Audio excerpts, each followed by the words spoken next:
Hello बच्चों, welcome to Unacademy Kanpur centre. बेटा मैं प्रदीप त्रिपाठी, आपका बायो एजुकेटर। हम लोग बेटा URTS 5 का सॉल्यूशन देखते हैं। तो इसमें जो टॉपिक आ रहे हैं वो जूलॉजी से है, breathing and exchange of gases, body fluid and circulation. और बॉटनी से जो टॉपिक आ रहा है वो है cell, the basic unit of life and cell division. तो बेटा स्टार्ट करते हैं। पहला क्वेश्चन देखते हैं, select the correct statement. Correct statement का चयन करना है। इसमें पहला पॉइंट देखिए क्या लिखा हुआ है, सेलेक्ट द करेक्ट स्टेटमेंट में। देखो जरा, इसमें बेटा फर्स्ट पॉइंट क्या लिखा है, chromatin contains DNA and some basic protein histones only. इस ओनली की वजह से ये गलत हो गया, नहीं, ओनली की वजह से ये गलत हो गया, क्योंकि इसमें क्रोमैटिन भी होगा, DNA भी होगा क्रोमैटिन में, कुछ बेसिक प्रोटीन हिस्टोन भी होगी, सम अमाउंट ऑफ RNA भी होगा, है ना, और कुछ नॉन हिस्टोन बेसिक प्रोटीन्स भी होंगे। तो पहला तो गलत हो गया।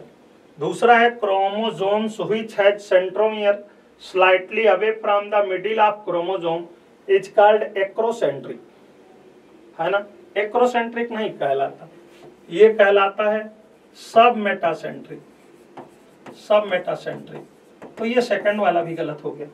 अब बेटा जरा थर्ड वाला देखो, the interphase nucleus has slightly extended and elaborate nucleoprotein fibres called chromatin. ये बिल्कुल सही है। The interphase nucleus has highly extended and elaborate nucleoprotein fibres called chromatin, इसलिए करेक्ट आंसर हो गया थर्ड। फोर्थ क्या लिखा है, the content of nucleolus is discontinuous with the rest of nucleoplasm, है ना। ये गलत बात है, डिसकंटिन्यूअस नहीं होता, कंटिन्यूअस होता है। और कंटिन्यूअस क्यों होता है, क्योंकि न्यूक्लियोलस विदाउट मेम्ब्रेन है। न्यूक्लियोलस में कोई मेम्ब्रेन नहीं पाई जाती, ये विदाउट मेम्ब्रेन है, ठीक ना। इसलिए क्वेश्चन नंबर 91 में करेक्ट आंसर बन गया थर्ड। क्वेश्चन नंबर 92 देख लीजिए, identify the correct order of organisation of genetic material from largest to small. तो देखो सबसे छोटा क्या होगा, क्यों भाई, सबसे छोटा क्या होगा, सबसे छोटा होगा न्यूक्लियोटाइड। और कई न्यूक्लियोटाइड मिलके क्या बनाते हैं भाई, जीन बनाते हैं। इससे बड़ा हो जाएगा जीन, और जीन से बड़ा क्या हो जाएगा, क्रोमोसोम। और haploid set of chromosome is called, DNA दिया नहीं है कहीं पर, तो haploid set of chromosome, haploid set of chromosomes are called genome. तो सबसे बड़ा कौन हो गया, सबसे बड़ा हो गया, हमको निकालना था इसको लार्जेस्ट टू स्मॉल, और लार्जेस्ट टू स्मॉल करना है तो सबसे बड़ा कौन सा हो गया, जीनोम। जीनोम से छोटा कौन सा हो गया, क्रोमोसोम। क्रोमोसोम से छोटा जीन हो गया, और जीन से छोटा न्यूक्लियोटाइड हो गया। Hence in question number 92 correct answer क्या हो गया भाई, सेकंड। क्वेश्चन नंबर 93 देखते हैं बेटा। स्टेटमेंट 1 है, mycoplasma can pass through less than 1 micron filter size. ये गलत है। गलत इसलिए है कि माइकोप्लाज्मा का साइज 1 माइक्रोन से बड़ा है, इसलिए लेस देन 1 माइक्रोन को क्रॉस नहीं कर पाएगा। हैं, एक मिनट, ये माइकोप्लाज्मा का जो साइज है आपका वो 1 माइक्रोन से छोटा है, 0.1 to 0.3 माइक्रोन है ना। तो mycoplasma can pass through less than 1 micron filter size, बिल्कुल इसको क्रॉस कर जाएगा। Mycoplasma is bacteria with cell wall, ये गलत है, ये 0.1 to 0.3 माइक्रोन होता है ना। तो बिल्कुल 1 माइक्रोन से छोटा जो फिल्टर होगा उसको भी क्रॉस कर जाएगा। और कह रहा है mycoplasma is bacteria with cell wall, no, mycoplasma without cell wall होता है, इसीलिए माइकोप्लाज्मा को जोकर ऑफ प्लांट किंगडम कहते हैं। तो statement 1 is correct but statement 2 is incorrect, इसलिए क्वेश्चन नंबर 93 में करेक्ट आंसर सेकंड हो जाएगा। क्वेश्चन नंबर 94 देख लीजिए, which one of the following is incorrect regarding inclusion bodies. Inclusion bodies के लिए कौन इनकरेक्ट है, कह रहे हैं reserve materials in eukaryotic cells are stored in the form of inclusion body. ये गलत है, क्योंकि reserve material in prokaryotic cells, not eukaryotic, reserve material in prokaryotic cells are stored in the form of inclusion bodies. These are not bounded by any membrane system, ये सही है। They lie freely in cytoplasm, ये भी सही है। Their examples include phosphate, cyanophycin and glycogen granules, ये भी सही है। लेकिन हमसे पूछ रहा था कौन सा इनकरेक्ट है, तो इनकरेक्ट है फर्स्ट, क्योंकि inclusion bodies reserve material eukaryotic cell में नहीं है बल्कि प्रोकैरियोटिक सेल में। नेक्स्ट क्वेश्चन देखते हैं भाई, question number 95। The term glycocalyx is used for, cell wall के ऊपर जो लेयर है उसी को हम लोग ग्लाइकोकैलिक्स बोलते हैं। A layer surrounding the cell wall of bacteria, prokaryote में ये पाया जाता है। A layer present between cell wall and membrane of bacteria, cell wall of bacteria, bacterial cell glyco engineered, ये गलत बात है। ग्लाइकोकैलिक्स टर्म यूज करते हैं उसके लिए जो सेल वॉल के ऊपर है, सेल वॉल को सराउंड करती है चारों तरफ से। तो क्वेश्चन नंबर 95 में करेक्ट आंसर हो गया फर्स्ट। नेक्स्ट क्वेश्चन देखते बेटा, क्वेश्चन नंबर 95 के बाद नेक्स्ट क्वेश्चन देखते, क्वेश्चन नंबर 96। देखो तो लिस्ट 1 और लिस्ट 2, न्यूक्लियोलस, न्यूक्लियोलस की बात करें तो न्यूक्लियोलस क्या है? देखो भाई, न्यूक्लियोलस में होती है ribosomal RNA synthesis, site for active ribosomal RNA synthesis, तो ए में हो जाएगा थर्ड। सेंट्रियोल क्या है? सेंट्रियोल है, सेंट्रियोल के बारे में कौन सा स्टेटमेंट सही है? तो सेंट्रियोल में कार्ट व्हील लाइक स्ट्रक्चर होता है, तो organisation like the cart wheel, तो बी में हो जाएगा सेकंड। सी क्या है? ल्यूकोप्लास्ट, ल्यूकोप्लास्ट कलरलेस प्लास्टिड्स हैं जो स्टोरेज का काम करते हैं। ग्रीन कलर का हो तो chloroplast, other than green colour का हो तो क्रोमोप्लास्ट, और कलरलेस हो तो ल्यूकोप्लास्ट। ये फॉर स्टोरिंग न्यूट्रिएंट्स, तो इसमें ल्यूकोप्लास्ट में हो जाएगा फोर्थ। और गाल्जी अपरेटस वो जगह है जहां पर एंडोप्लाज्मिक रेटिकुलम से बनने वाली प्रोटीन और लिपिड का मॉडिफिकेशन होता है, site of formation of glycolipids. So correct answer is first का, ये ग्लाइको गाल्जी अपरेटस में फर्स्ट आ जाएगा। तो A is third, B is second, C is fourth and D is first. Hence in question number 96 correct answer is first. Question number 97 देख लीजिए, match the list 1 with list 2। पहली list देखो, exonym, exonym सीलिया और flagella के लिए use किया जाता है। सीलिया और फ्लैजिला के ऊपर जो प्लाज्मा मेम्ब्रेन है, जो मेम्ब्रेन है, उस मेम्ब्रेन को हटा दीजिए तो जो कुछ कोर या कर्नल बचता है उसे एक्सोनिम कहते हैं। कार्ट व्हील पैटर्न हमको लगता है अभी किया था, कार्ट व्हील पैटर्न सेंट्रियोल का है। क्रिस्टा माइटोकॉन्ड्रिया में पाए जाते हैं, इनर वॉल ऑफ माइटोकॉन्ड्रिया में जो फोल्डिंग पाई जाती है उसे क्रिस्टा कहते हैं।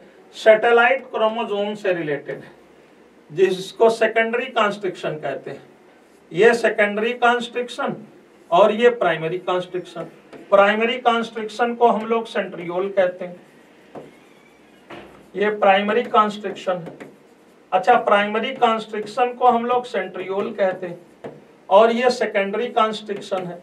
सेकेंडरी कॉन्स्ट्रिक्शन के बाद का जो हिस्सा है उसी को हम लोग सैटेलाइट कहते हैं और ऐसे क्रोमोसोम को सेट क्रोमोसोम कहते हैं। तो A is second, B is first, C is fourth and D is third. Hence correct answer is fourth. Question number 97 में करेक्ट आंसर फोर्थ हो गया भाई। क्वेश्चन नंबर 98 देख लीजिए, which of the following statements are correct with respect to Golgi apparatus. Golgi apparatus के लिए कौन कौन सा करेक्ट है? It is the important site of formation of glycoprotein and glycolipid, ये ए सही है, करेक्ट है। It produces cellular energy in the form of ATP, ये बात माइटोकॉन्ड्रिया के लिए सही है। It modifies the protein synthesised by ribosome on endoplasmic reticulum, ये भी सही है। It facilitate the transport of ions, गलत बात है।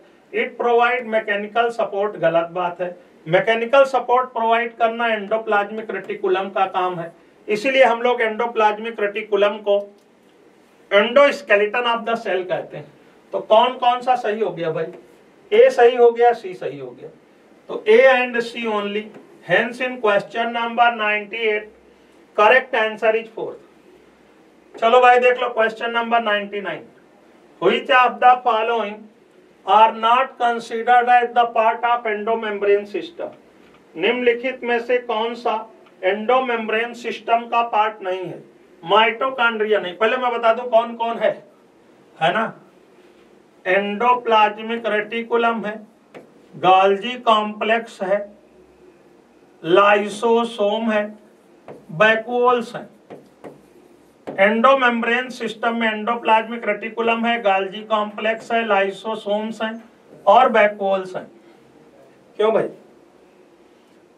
ऐसे स्ट्रक्चर जो फिजिकली तो एसोसिएट नहीं होते लेकिन उनकी फिजियोलॉजी इतनी इंटरकनेक्टेड होती है कि ये एक दूसरे के संपर्क में पास पास पाए जाते हैं, उनको हम एंडोमेम्ब्रेन सिस्टम कहते हैं। माइटोकॉन्ड्रिया नहीं है, एंडोप्लाज्मिक रेटिकुलम है, क्लोरोप्लास्ट नहीं है, गोल्जी कॉम्प्लेक्स है, पैराक्सीसोम नहीं है। तो first, third and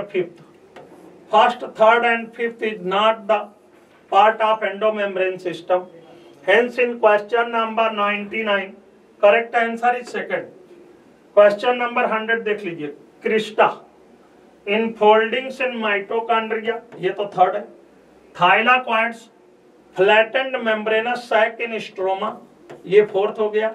centromere primary constriction in chromosome, ये फर्स्ट हो गया। Cisternae disc shaped sac in Golgi apparatus, ये सेकंड हो गया। तो A is third, B is fourth, C is first and D is second. Hence in question number 100 correct answer is fourth. Next question देखते हैं भाई, question number 101। Which of the following is an incorrect statement? Nuclear pores act as passage for proteins and RNA molecules in both direction between nucleus and cytoplasm। ये तो सही है भाई।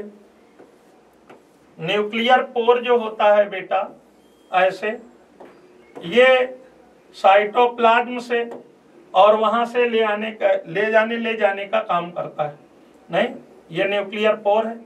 तो nuclear pore जो है ये अंदर भी ले आता है साइटोप्लाज्म से, न्यूक्लियोप्लाज्म के अंदर, और न्यूक्लियोप्लाज्म से बाहर भी ले जाता है। Mature sieve tube elements possess a conspicuous nucleus, no। Mature sieve tube enucleated होती है, उसमें न्यूक्लियस नहीं पाया जाता, इन्यूक्लिएटेड होती है, विदाउट न्यूक्लियस है। तो ये इनकरेक्ट है। हेंस इन क्वेश्चन नंबर 101 101 में correct answer is second. Micro bodies are present both in plant and animal cell, ये सही बात है। The perinuclear space forms a barrier, क्यों भाई? Forms a barrier between the materials present inside the nucleus and that of cytoplasm. Yes, ये जो perinuclear space है ये बैरियर की तरह काम करता है, तो ये भी सही है। लेकिन हमसे पूछा जा रहा था कौन सा इनकरेक्ट है। Hence in question number 101 correct answer is second। आइए भाई 102 देखते हैं। Question number 102, which is the important site of formation of glycoprotein and glycolipids? Golgi bodies, correct answer is second। Question number 103 देखते हैं, which of the following is true for nucleolus? It is the site for active ribosomal RNA synthesis। Yes, correct है। It is a membrane bound structure, गलत बात है। It take parts in spindle formation, गलत बात है। Larger nucleoli are present in dividing cell, ये भी गलत बात है। Nucleoli disappear हो जाते हैं। Hence in question number 103 correct answer is first। 104 देख लेते हैं। many ribosomes may associate with the single mRNA। अगर ये mRNA है तो इस पर बहुत सारे राइबोसोम्स ऐसे लग जाते हैं। To form multiple copies of polypeptide simultaneously, such string of ribosomes are termed as इसको बेटा हम लोग पॉलीसोम कहते हैं या इसको हम लोग पॉलीराइबोसोम कहते हैं। पॉलीसोम और पॉलीराइबोसोम कहते हैं। Polysome polyhedral bodies, nucleosome plastidome. No, correct answer is polysome, या इसी को पॉलीराइबोसोम भी कहते हैं। कुछ जगहों पर इसको अर्बोसोम भी कहा जाता है। 104 में करेक्ट आंसर हो गया फर्स्ट। 105 देख लीजिए। Which one of the following cellular parts is correctly described? Centriole site for active RNA synthesis गलत है। Lysosome optimally active at pH about 8.5 गलत बात है, सिर्फ 5 pH पर एक्टिव होता है। Thylakoids flattened membranous sac forming the grana of chloroplast. Yes, flattened membranous sac है forming the grana of chloroplast. Correct answer third हो जाएगा। Ribosomes those on chloroplast are larger while those in the cytoplasm गलत बात है। Chloroplast वाला ribosome छोटा होता है, 70S टाइप का होता है, जबकि साइटोप्लाज्म में पाया जाने वाला राइबोसोम 80S टाइप का होता है। Hence in question number 105 correct answer is third. 106 देख लीजिए भाई। Ribosomal RNA is actively synthesised in nucleolus. Correct answer is second. 106 में करेक्ट आंसर इज सेकंड। आ जाइए। The figure shows the structure of a mitochondria with its 4 parts labeled A, B, C and D. Select the part correctly matched with its function. अच्छा, D है outer membrane, बिल्कुल सही बात है। Gives rise to inner membrane by splitting गलत बात है। Outer membrane, mitochondria के आउटर मेम्ब्रेन में स्प्लिटिंग से इनर मेम्ब्रेन नहीं बनती भाई। पार्ट बी इनर मेम्ब्रेन है, forms infolding called cristae. Yes, ये सही है। पार्ट सी करा है क्रिस्टी है, possesses single circular DNA molecule and ribosome. बोलो, गलत बात है भाई। पार्ट सी जो है वो क्रिस्टी तो है, नो डाउट, लेकिन करा है possesses single circular DNA molecule. No, ये तो मैट्रिक्स में पाया जाएगा, ये मैट्रिक्स में पाया जाएगा, क्रिस्टी में थोड़ी पाया जाएगा। करा है पार्ट ए मैट्रिक्स है, major site of respiratory chain enzymes. Major site of respiratory chain enzyme are cristae, है ना, न कि मेजर साइट पर respiratory chain enzyme. Respiratory chain enzyme ETS की बात हो रही, ये पाए जाएंगे क्रिस्टा में। इसलिए क्वेश्चन नंबर 107 में करेक्ट आंसर हो गया second. Question number 108. According to widely accepted fluid mosaic model, cell membranes are semi-fluid, where lipid and integral proteins can diffuse randomly. In recent years, this model has been modified in several respects. In this regard, which of the following statement is incorrect? Proteins in cell membrane can travel within the lipid bilayer. Yes, lipid की bilayer में protein travel कर सकती है भाई, बिल्कुल सही बात लिखा। सेकंड ऑप्शन लिखा है protein can also undergo flip flop movement in lipid bilayer. ये गलत बात है। फ्लिप फ्लॉप मूवमेंट लिपिड करता है, प्रोटीन पिंग पोंग मूवमेंट करता है। कौन सा movement? Ping pong movement is for protein और flip flop movement is for lipid.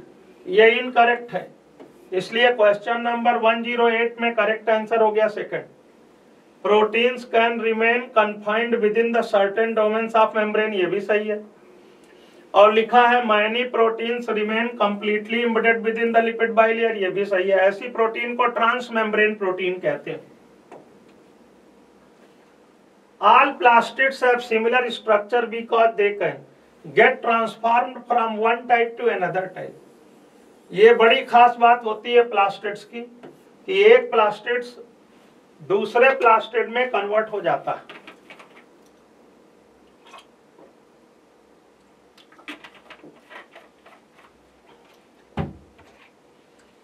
Get transformed from one type to another type.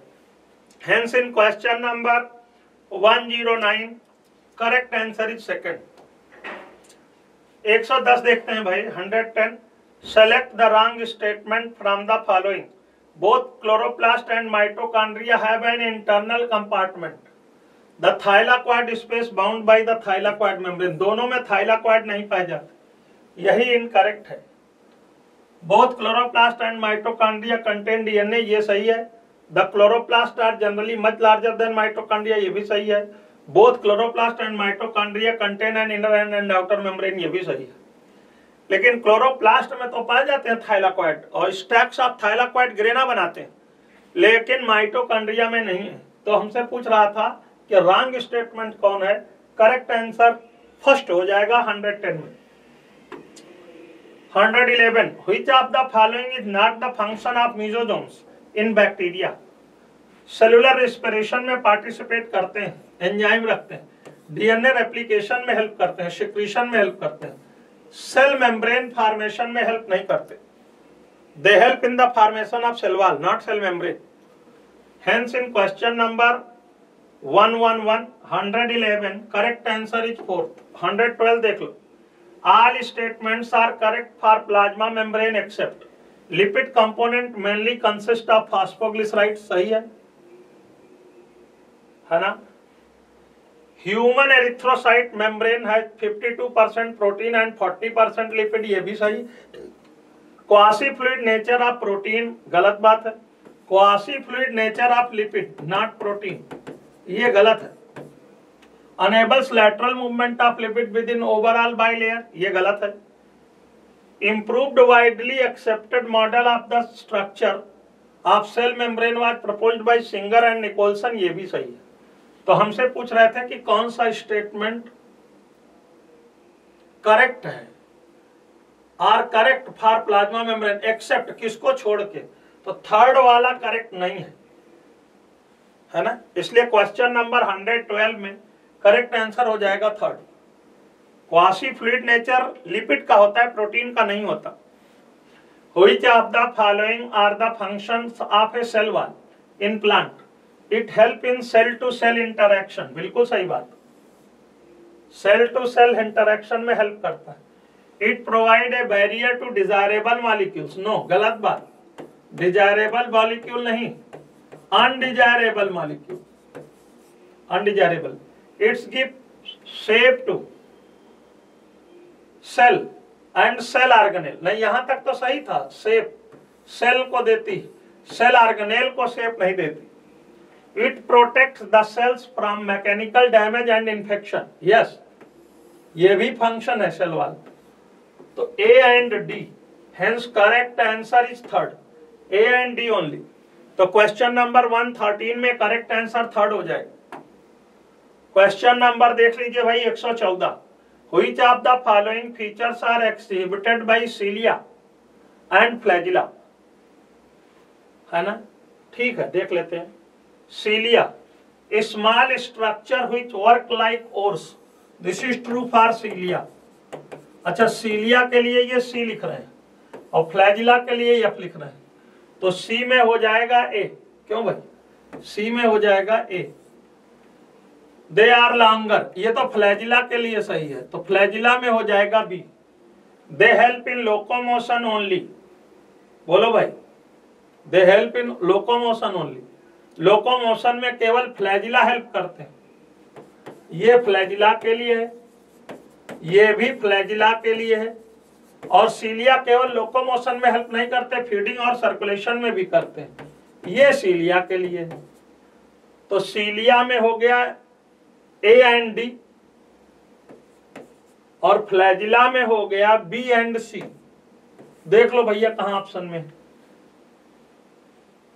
Flagella में है A एंड D, सीलिया में और फ्लैजिला में है B and C। Hence in question number 114 correct answer is third. Question number 115 देख लीजिए। Assertion anything less than a complete structure of a cell does not ensure independent living, सही NCERT की line है। Reason कैनर Rudolf Virchow first explained that cells divide and new cells are formed from pre existing cells. assertion भी correct है, reason भी correct है, but reason is not correct explanation of assertion।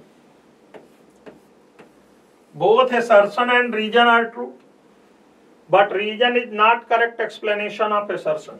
Next question देखते हैं भाई।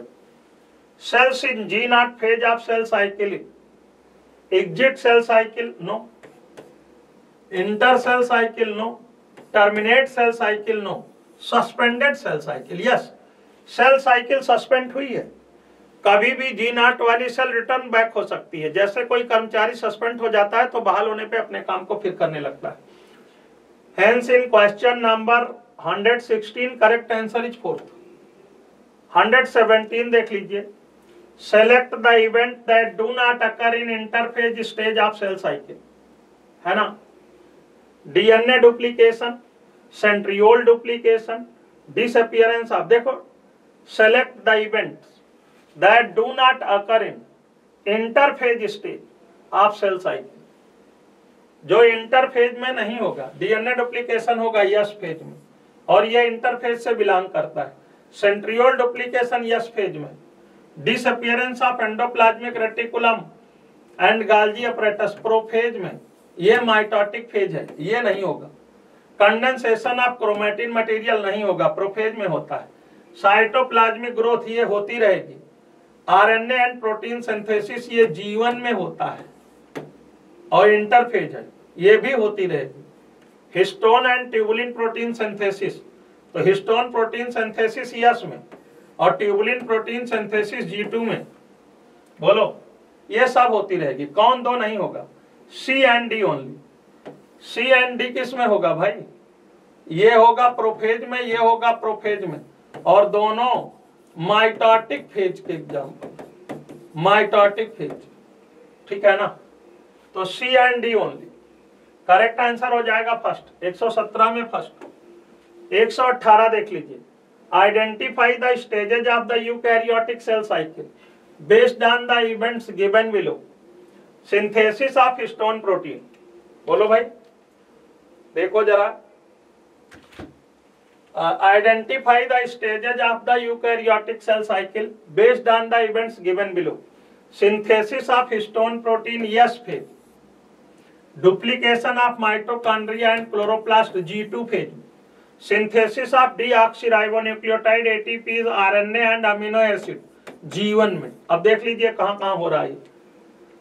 Synthesis of histone protein S phase, chloroplast and mitochondria G2 phase, और synthesis of deoxyribonucleotides ATPs RNA and amino acid G1 में।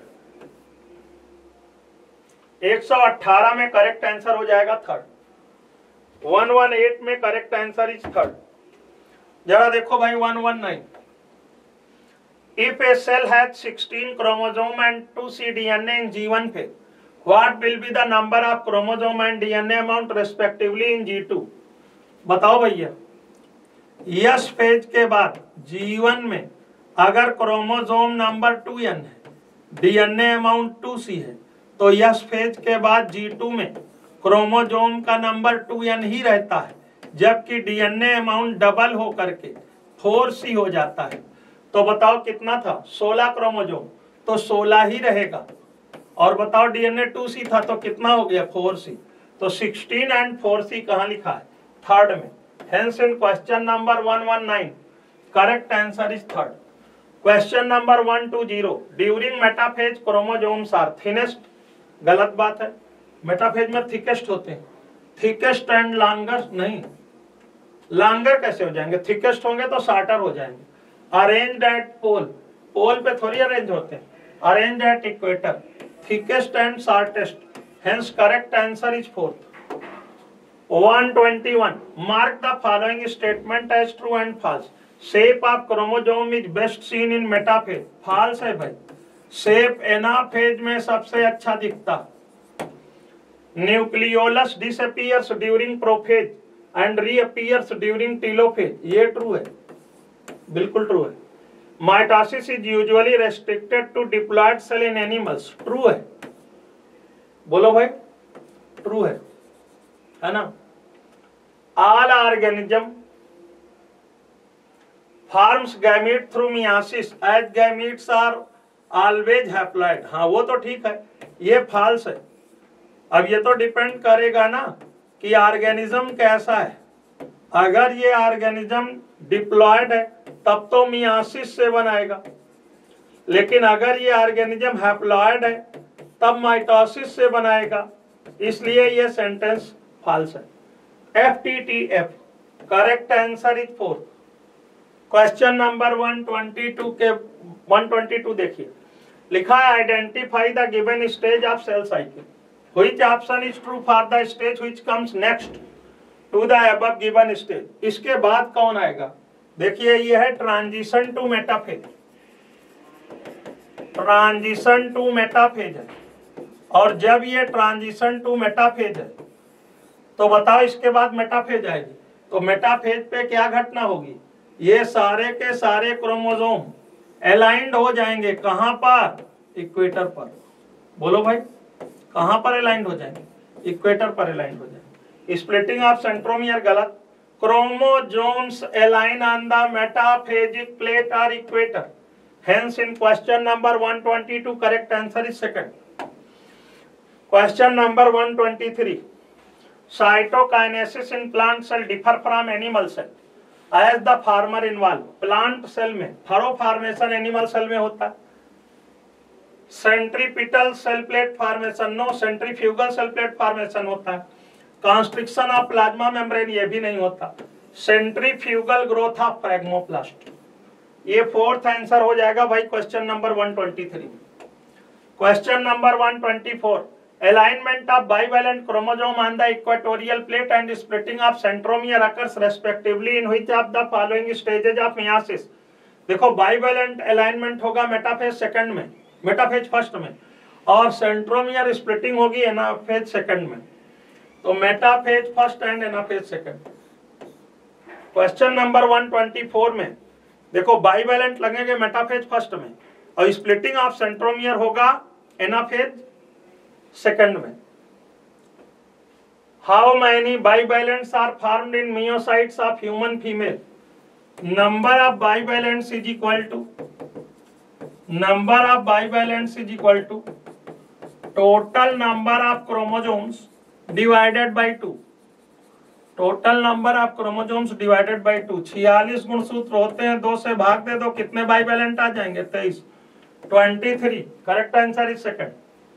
Question number 126 देख लीजिए भाई, mark the correct statement with respect to diakinesis. करें recognised by dissolution of synaptonemal complex, no, diakinesis इससे नहीं है। Recognised by dissolution of synaptonemal complex ये कौन होता है? ये है डिप्लोटीन, ये डिप्लोटीन स्टेज के लिए। Characterised by the appearance of recombination nodule, ये किसके लिए? This is for pachytene, pachytene के लिए। Represents transition to metaphase, yes, represents transition to metaphase. Pairing of homologous chromosome, synapsis, ये जाइगोटीन के लिए, synapsis for zygotene, synapsis for zygotene. Pairing of homologous chromosome ये नहीं, बल्कि reappearance of transition to metaphase होगा भाई। मेटाफेज स्टेज से transition है डायाकाइनेसिस, लास्ट स्टेज है प्रोफेज फर्स्ट की। Hence in question number 126 correct answer is third. Question number 127, segregation of homologous chromosomes during gamete formation occurs at. Homologous chromosome का segregation होता है कहां पर भाई? एनाफेज फर्स्ट में। होमोलोगस क्रोमोसोम गैमीट फॉर्मेशन के दौरान यानी मियोसिस हो रहा होगा, और जो होमोलोगस क्रोमोसोम है इनका सेग्रीगेशन होगा कहां पर होगा? एनाफेज फर्स्ट में। Correct answer is third. Question number 128, read the events A to D and identify the option ensuring the respective stage of meiosis in which they occur। Pairing of homologous chromosome occur। अच्छा, pairing of homologous chromosome synapsis है, ये zygotene में होगी। Bivalent chromosome align to equatorial plate, metaphase first. Bivalent spindle assembles to reappear homologous chromosome for separation, बोलो भाई, spindles diakinesis में chromatids move towards opposite pole. और ध्यान देना क्रोमैटिड्स कह रहा है, और क्रोमैटिड्स का मतलब हुआ स्प्लिटिंग ऑफ सेंट्रोमियर हो चुका है, ये एनाफेज सेकंड में हो। देख लो, zygotene metaphase first, diakinesis anaphase second. Hence correct answer in question number 128 is third. Next question देखो, question number 129, G1 phase, longest phase of the cell cycle G1 phase होती है, तो इसमें सेकंड ऑप्शन हो जाएगा। टोटल सेल साइकिल का 40 से 50% time इसमें लगता है।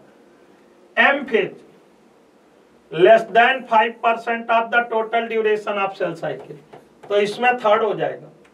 S phase, DNA content double हो जाएगा क्योंकि डीएनए का डुप्लीकेशन या रेप्लिकेशन हो जाएगा। जी नॉट स्टेज को सेल क्विसेंट स्टेज कहते हैं। तो second, third, fourth, first, second, third, fourth, first, ये है ऑप्शन 1 में, इसलिए क्वेश्चन नंबर 129 में करेक्ट ऑप्शन हो जाएगा first. Question number 130, match the following column, homologous chromosomes separate, homologous chromosomes separate, anaphase first, splitting of centromere, anaphase second, recombination of genetic material, picotin, dissolution of synaptonemal complex, diplotin। तो first second है ना, fourth third, first second fourth third, first second और fourth third option कहां दिया, 130 में first position. Hence in question number 130 correct answer is first. Question number 131, statement 1, in animals mitotic cell division is only seen in diploid somatic cell.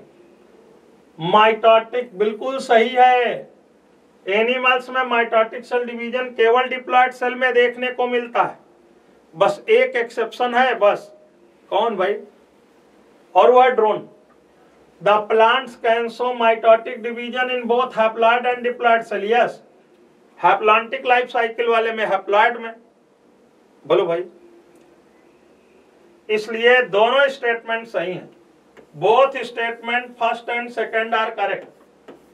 Question number 131 में correct answer हो गया third. Question number 132 देख लो, assertion क्या है। Meiosis is also refer to as reductional division. Yes, सही है, myiasis को reduction division कहते हैं, यह बात सही है। रीजन कह रहा है mitosis leads to doubling of the chromosome number and doubling of, सब गड़बड़ कर रहा है। माइटोसिस में कहां क्रोमोसोम का नंबर डबल होता है भैया, सेम रहता है। तो assertion is correct but reason is false. 132 में करेक्ट आंसर बन गया first. Question number 133, the appearance of recombination nodule on homologous chromosome during meiosis characterizes sites at which crossing over occurs। जहां पर क्रॉसिंग ओवर होता है वहीं पे recombination nodule का फॉर्मेशन होता है। तो क्वेश्चन नंबर 133 में करेक्ट आंसर बन गया first. Question number 134, select the correct statement. Tetrad formation is seen during leptotene ना, टेट्राड फॉर्मेशन सीन इन पाइकिटिन, बन जाता है डिप्लोटिन में, दिखाया जाता है पाइकिटिन में। During anaphase the centromere split and chromatid separate. Yes, सही है, एनाफेज के दौरान सेंट्रोमियर स्प्लिट करता है, क्रोमैटिड जो है सेपरेट हो जाते हैं। Terminalisation takes place during pachytene, गलत। Terminalisation takes place during diakinesis, diakinesis. Nucleolus, Golgi complex and endoplasmic reticulum are reform during telophase. Yes, सही, डी वाला सही है, ये रीअपीयर हो जाते हैं। Crossing over takes place between non sister chromatids of, non homologous नहीं, होमोलॉगस क्रोमोसोम, ये भी गलत हो गया। हमसे करा था कौन कौन सा सही है, B and D only. Hence in question number 134 correct answer is first. Question number 135 देख लो भाई, स्टेटमेंट फर्स्ट क्या दिया, स्टेटमेंट फर्स्ट दिया है during G0 phase of cell cycle the cell is metabolically inactive. अरे ये तो गलत हो गया, मेटाबॉलिकली एक्टिव होती है G0 में भी। The centrosome undergo duplication during yes phase of interphase, ये तो सही है भाई। सेंट्रोसोम या सेंट्रोमियर डुप्लीकेट हो जाता है। सेंट्रोसोम, अरे सेंट्रोसोम कह रहा है, ठीक है, सेंट्रियोल, दो सेंट्रियोल मिलके सेंट्रोसोम, ये एस फेज के दौरान डबल हो जाते हैं, डुप्लीकेशन में चले जाते हैं। बिल्कुल सही बात है भाई। और इसलिए क्वेश्चन नंबर 135 में statement 1 is incorrect but statement 2 is correct, hence in question number 135 correct answer is third. देख लो भाई जरा question number 136, arrange the given step of respiration of mechanism in the order they occurring. बोलो सबसे पहले क्या होगा, सबसे पहले ब्रीदिंग होगी या पल्मोनरी वेंटिलेशन होगा? क्यों भाई, सबसे पहले तो ब्रीदिंग या पल्मोनरी वेंटिलेशन होगा, तो सबसे पहले हो गया थर्ड। बोलो भाई उसके बाद क्या होगा, diffusion of gases across the alveolar membrane, इसके बाद फर्स्ट हो जाएगा। उसके बाद क्या होगा, transport of gases by the blood, उसके बाद फिफ्थ हो जाएगा ये transport of gases by the blood. उसके बाद देख लो भाई, उसके बाद हो जाएगा diffusion of, second diffusion of oxygen and carbon dioxide between the blood and tissue. बोलो, और लास्ट में हो जाएगा utilisation of oxygen by the cells, second के बाद हो जाएगा फोर्थ। तो देख लो भाई, third first fifth second fourth, third first fifth second fourth, hence in question number 136 correct answer is third. Question number 137 देख लो, QRS complex of a standard ECG can represent ventricular repolarisation no, ventricular excitation को, atrial depolarisation no, atrial repolarisation no, heart beat rate of an individual, बिल्कुल, क्योंकि atrial depolarisation को represent करेगा और one can count the total heart beat of a person, hence in question number 137 correct answer is fourth.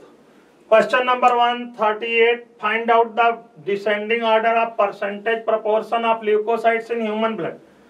सबसे ज्यादा neutrophil 60 to 65%, उसके बाद lymphocyte 20 to 25%, उसके बाद मोनोसाइट 6 to 8%, उसके बाद एसिडोफिल्स 2 to 3%, उसके बाद बेसोफिल्स 0.5 to 1%। क्वेश्चन नंबर 138 में करेक्ट आंसर हो जाएगा third. Question number 139, which statement is wrong about partial pressure of oxygen? PO2 is more in atmospheric air than alveoli, बिल्कुल करेक्ट है। Alveoli में 104 होता है और एटमॉस्फेरिक में 159 होता है। PO2 is more in alveoli than tissue, ये भी सही है। एल्वियोलाई में 104 और टिश्यू में 40। PO2 is more in oxygenated blood than deoxygenated blood, ये भी सही है भाई। ऑक्सीजनेटेड ब्लड में ज्यादा, डीऑक्सीजनेटेड ब्लड में कम। ऑक्सीजनेटेड ब्लड में 95, डीऑक्सीजनेटेड ब्लड में 40। PO2 is more in tissue than deoxygenated blood, ये गलत बात है। दोनों जगह पे 40-40 होती, मोर नहीं होती, बराबर होती है। इसलिए क्वेश्चन नंबर 139 में correct answer is 4। Question number 140, a respiratory path from A to B are supported by incomplete cartilaginous ring। देखो भाई, कहां से लेकर कहां तक है ना, from external nostrils up to initial bronchiole, गलत बात है।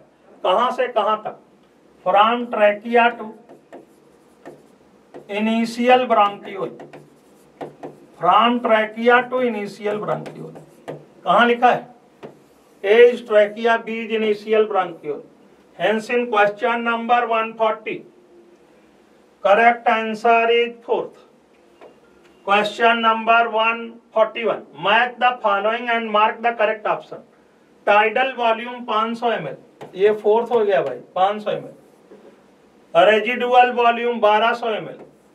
Volume of air remaining in our lungs even after maximum forceful expiration residual volume कहलाएगा 1200 ml।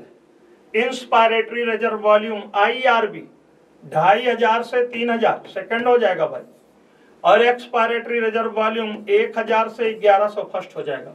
तो fourth, third, second, first and second option में मौजूद है। Hence in question number 141 correct answer is second. Question number 142 देख लीजिए भाई।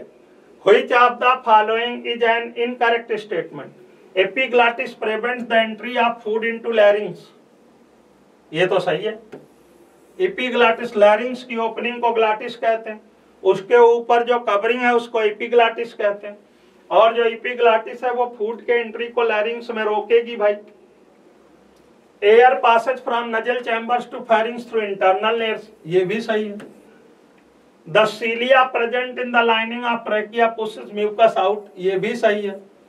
सी shaped cartilaginous ring of trachea are incomplete at ventral side, गलत बात है, ये इनकम्प्लीट होती है towards dorsal side, dorsal side में इनकम्प्लीट होती है। Hence in question number 142 correct answer is 4। Question number 143 देख लीजिए।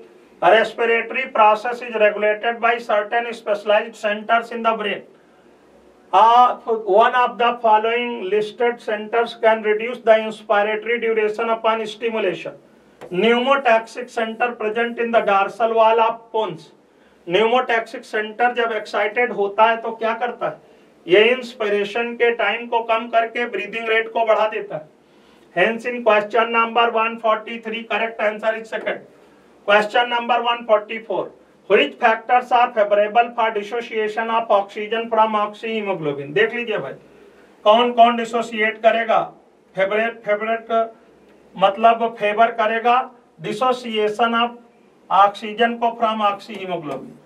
PO2 कम हो, PCO2 ज्यादा हो, टेम्परेचर ज्यादा हो, हाइड्रोजन आयन कंसंट्रेशन ज्यादा हो, हाइड्रोजन आयन कंसंट्रेशन ज्यादा हो, pH कम हो, या DPG डाइफॉस्फोग्लिसरेट ज्यादा हो।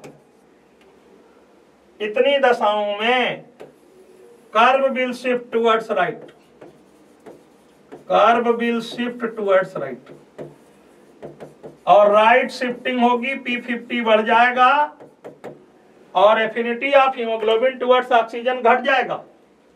और क्या होगा? और होगा dissociation, lower temperature not favoured, lower hydrogen ion concentration not favoured, higher PCO2 favoured, low PO2 favoured. C and D।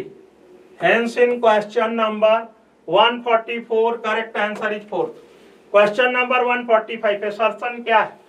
Lungs have no muscles so we can not directly alter the pulmonary volume. बिल्कुल सही बात है, lungs में muscles नहीं पाई जाती, इसलिए हम अपने लंग्स के वॉल्यूम को डायरेक्टली चेंज नहीं कर सकते। हम इस वॉल्यूम को चेंज करते हैं। किसको चेंज करके चेंज करते हैं भाई?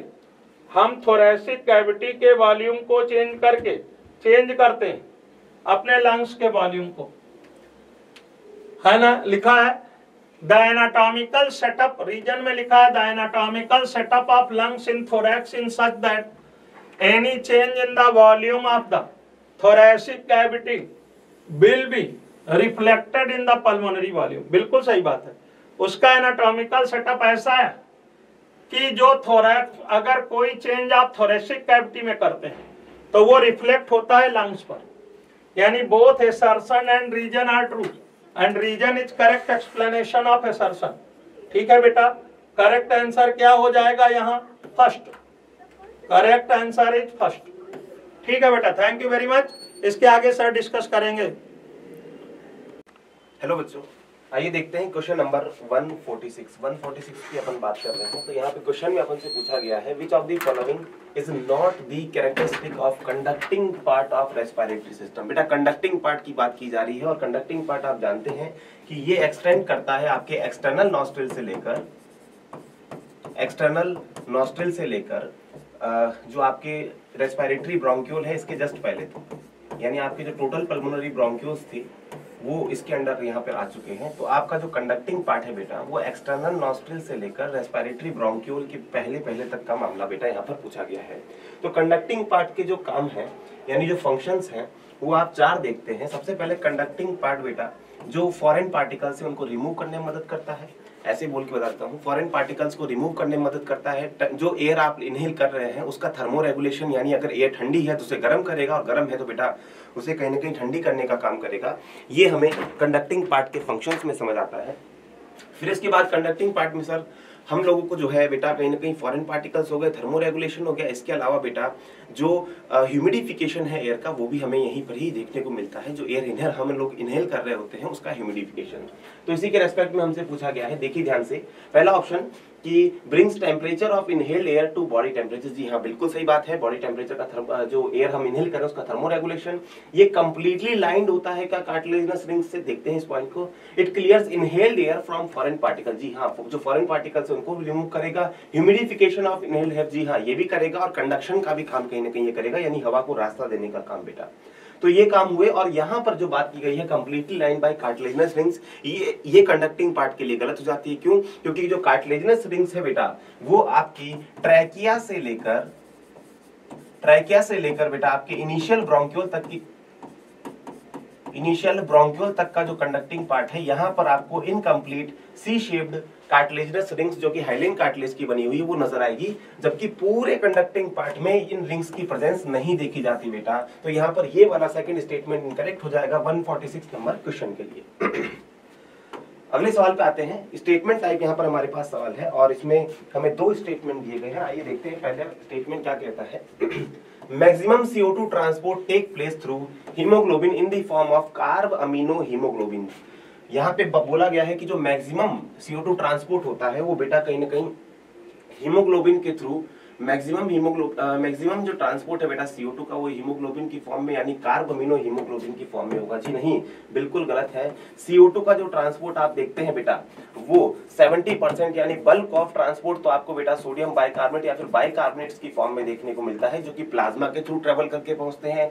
जबकि इसी में ही 7% आपको बेटा डिसॉल्व्ड स्टेट में देखने को मिलता है। जबकि आप अगर 22 to 25% की बात करें वो कहीं ना कहीं बेटा आरबीसी, और आरबीसी में भी हीमोग्लोबिन, और हीमोग्लोबिन के साथ जो कंपाउंड बनेगा उसका नाम कार्ब अमीनो हीमोग्लोबिन, इसकी फॉर्म में ट्रेवल करता है। तो जो मैक्सिमम CO2 ट्रांसपोर्ट बेटा इसके लिए बताया गया है कहीं ना कहीं हीमोग्लोबिन के लिए, वो इनकरेक्ट हो जाता है, क्योंकि हीमोग्लोबिन का रोल केवल 20 to 25% के लिए है, ना कि बेटा मैक्सिमम यानी 70 के लिए। तो मैक्सिमम के लिए बेटा बाइकार्बोनेट सही होगा।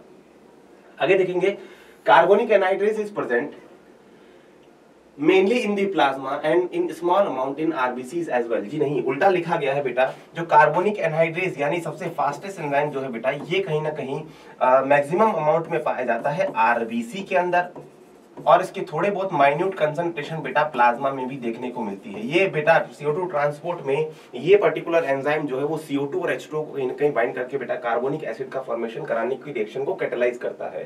तो यहाँ पर आपको स्टेटमेंट फर्स्ट और सेकंड दोनों इनकरेक्ट देखने को मिले। सेकंड वाले में इनकरेक्ट बेटा, प्लाज्मा में नहीं आरबीसी के अंदर ये ज्यादा देखने को मिलता है और प्लाज्मा में इसका अमाउंट कम होता है। तो 147 में दोनों इनकरेक्ट और ऐसा ऑप्शन हमें दिया गया है फर्स्ट वाला। तो 147 में करेक्ट आंसर फर्स्ट ऑप्शन बेटा।